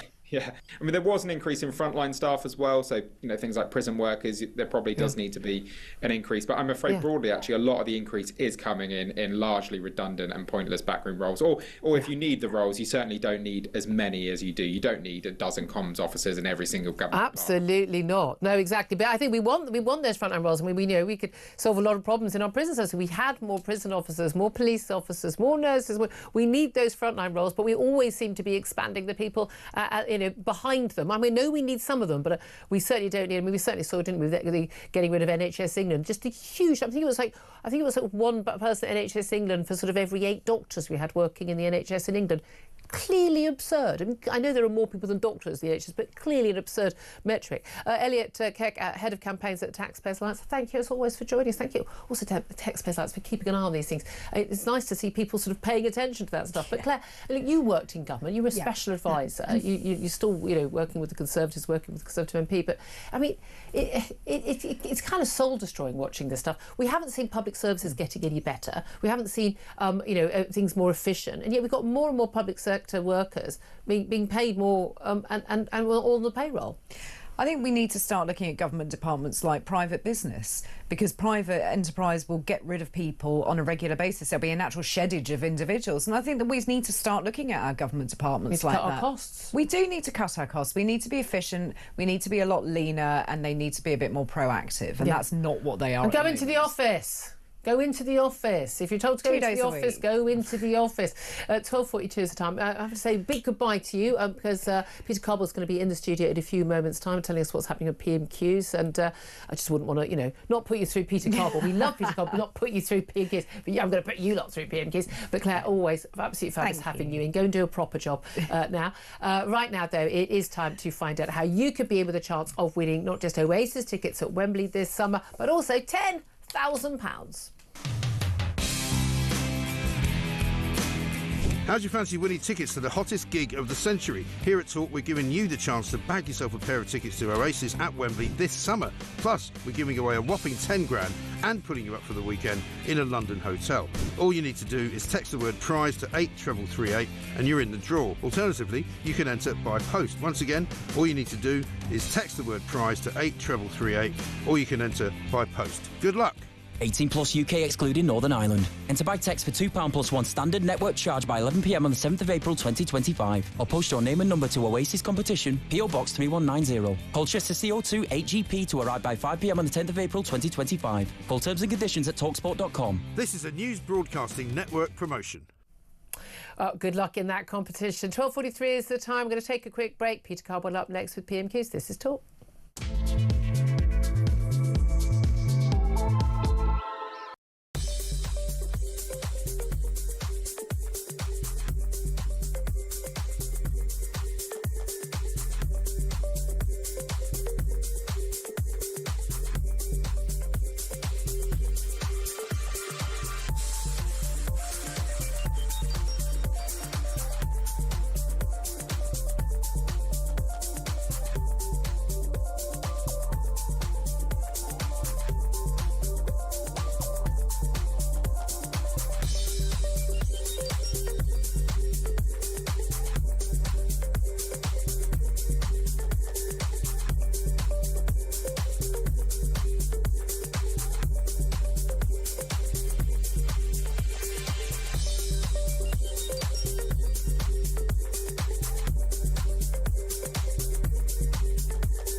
What the extent of, unless you have free speech, you can't have free trade is. I don't think any of us quite know what's going on right now behind the scenes, but I think we really rather blown it with America, I'm afraid. I do think if these tariffs are slapped on with everybody, I do think we have an opportunity to be the first country to get out of them for the obvious reasons that our Trade with America is roughly in balance.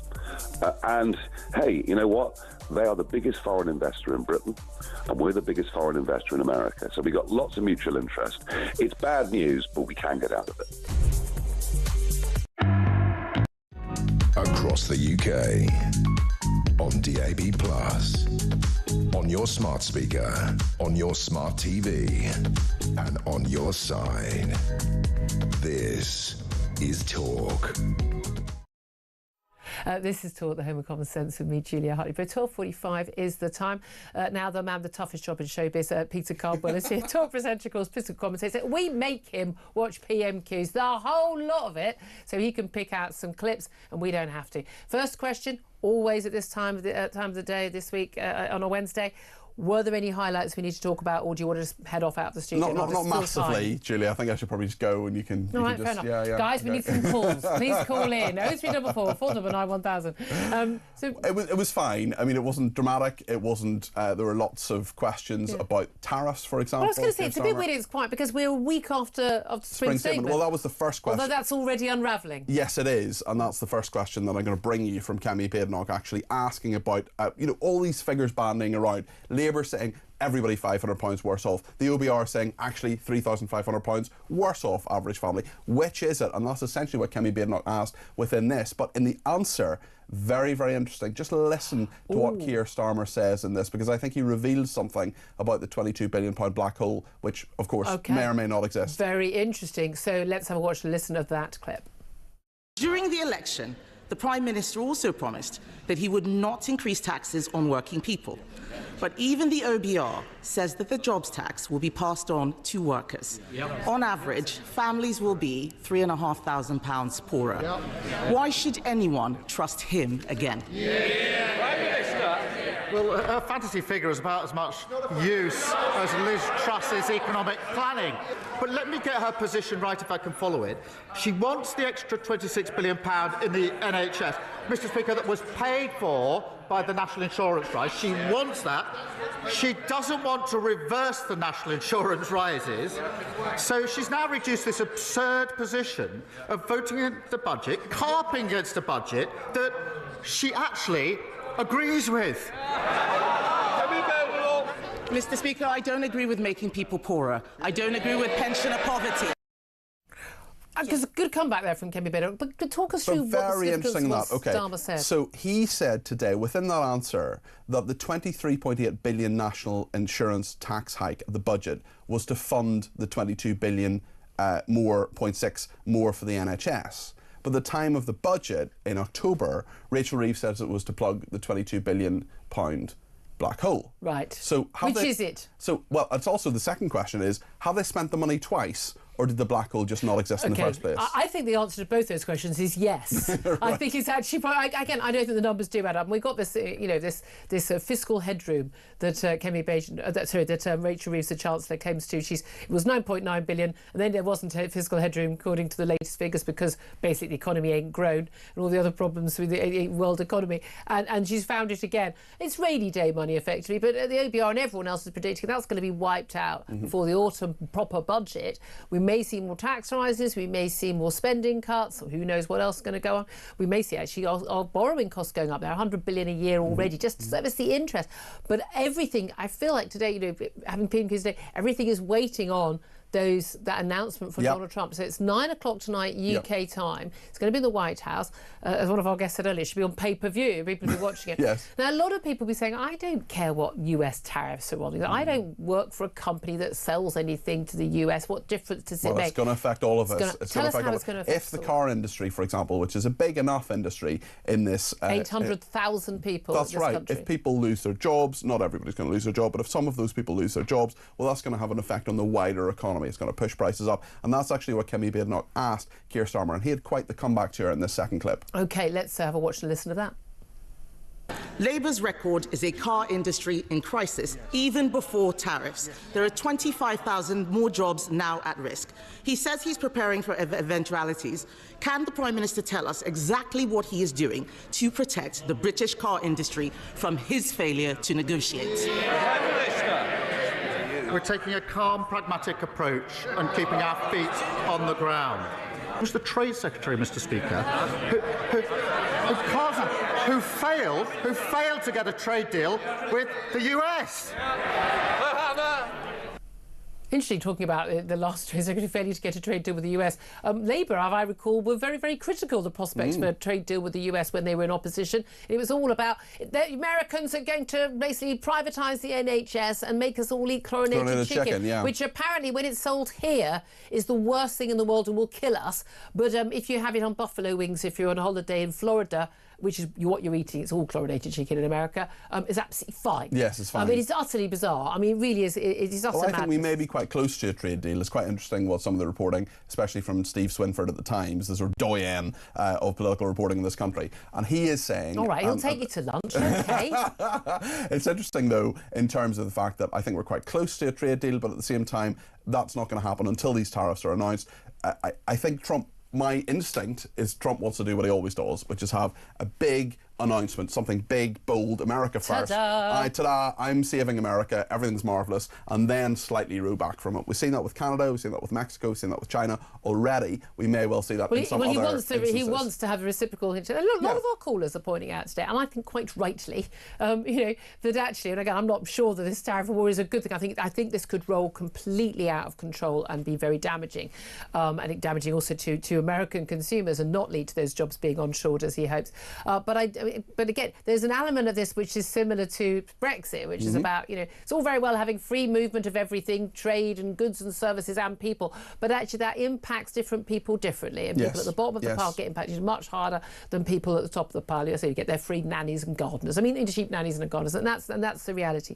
But I do think it's just really interesting how Keir Starmer is handling this and the impact of this, because of course he knows there's going to be an impact already on the car industry from that being announced, but he's changed the tune so much from when he was in opposition. This idea that this trade deal is kind of almost across the line somehow, but the idea that we should have, whether it's EU, Canada, Mexico, or anyone else, have tariffs on American goods which are higher than the tariffs they put on our goods. Well, I think most people can see that doesn't feel fair. They feel that Donald Trump has got a point. Yes, and I think that's absolutely fine from Donald Trump's perspective, and we see this with the Chagos Islands as well. I disagree with what he's done, but from an American point of view, it's a good deal for them. The thing is as well, I think... If we're paying for it all and it's economic, then... Well, but there's more than economics at stake. Of course, but they get Diego Garcia, so they're happy enough. But no, you're absolutely right. The interesting point as well is that the special relationship clearly means nothing. Keir Starmer went to the White House and said it all went marvellously. Donald Trump, he's my BFF. Actually, no, that's me. But we always know that, don't we? Yes, we do. But we've been sold this fiction that somehow we have this better relationship. No, I think we do. I think there's the sharing the English language, which I think is still a crucial factor. And I think in terms of values and in terms of... I agree on all that, but it just so hasn't much helped with that. And you know what? And when the proverbial hits the fan, we're there for them in a way a lot of other countries aren't, and they know that. And by the way, they're not. What was it that J.D. Vance and others and Pete Hegseth were referring to? These sort of, these freeloaders. Yes, the freeloaders in Europe. Freeloaders. An awful lot of our freeloading, when it comes to defence, freeloading, very, very brave men and women died in Afghanistan and Iraq for Americans. So didn't feel very freeloaded then, did it? But this thing, where does this end? Because this is going to dominate American news. It's certainly dominating news across the world. Everyone's kind of poised, waiting. We don't know what the tariffs will be. We don't know who they'll hit, what they'll be on. We don't know how long they'll last. There's a big question mark about whether Donald Trump does. Yeah, and a lot of people in the White House saying that they don't have the information. The usual sort of diplomatic channels that are there, give us a hint, let us know, so we can prepare this. It really is one of the great unknowns, and part of sort of the beauty and the danger of Donald Trump is that so much of what he does is unpredictable. And do you think that is, you've been a political watcher for a long time, do you think that is part of what he wants to do? We talked about it on the show a lot, being the big disruptor, being unpredictable, and it kind of makes everyone go, oh, and he's sort of bringing back the power. And listen to him as well. There's no, this isn't being done by press release. This is being done in a big, bold, this is going to affect the world. I'm the leader of the free world. Donald Trump, not me. Oh, now that would be interesting. Maybe that was a Freudian slip, I don't know. And then he's essentially saying, I'm going to change things. I'm going to shake up the global world order. the economic order of the world tonight at 9 o'clock. I know people say he's a very successful businessman. I think a man who's had lost money running a casino, there are question marks about that. That's not Trump derangement syndrome. That is just a simple, reasonable, factual point. I don't think that necessarily, everything in global trade works like running a casino or building a big new glamorous apartment building in New York. There are other issues at stake. My concern, and I mentioned this when we spoke to Lord Dannett, the former head of the British Army, earlier in the show, we talked to him about the Chagos Islands, but the concerns about a trade war escalating. Now, we use economic sanctions as part of warfare, against Russia over Ukraine and other, Iran over their funding of terrorism across the Middle East and elsewhere. We do use economic, but also there is always a concern about economic tariffs being used as a punishment and affecting international relations. We've already seen the damaging of relations between America and Canada, which should be the closest allies. They've got so much in common, and Mexico as well, and Australia, and the UK, and the EU. These are the democratic nations of the world. These are key NATO members, they're G7 members, and we are seeing the breakdown of that trust and those relationships.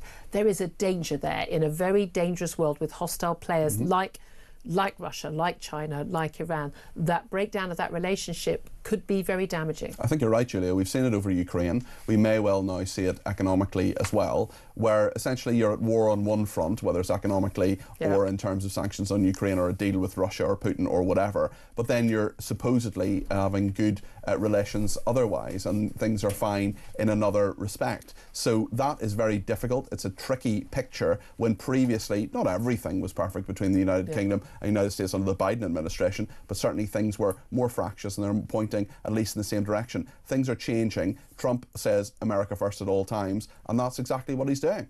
Yeah, I mean, that's the thing. But will this be good for American consumers? Again, as you said, when we started this conversation, a lot of people are going, I don't work for the car industry. I don't make anything that we sell to America. It's nothing to do with me. When the economic damage hits, as it will, we will all be paying the cost, because it's going to have to be dealt with at the next budget by the Chancellor Rachel Reeves, assuming she's still in a job at that point, and then we will all be paying for it, whether it's losing out on public services, whether it's higher taxes, in some, that's the most likely thing, paying higher debts, high interest on our national debt.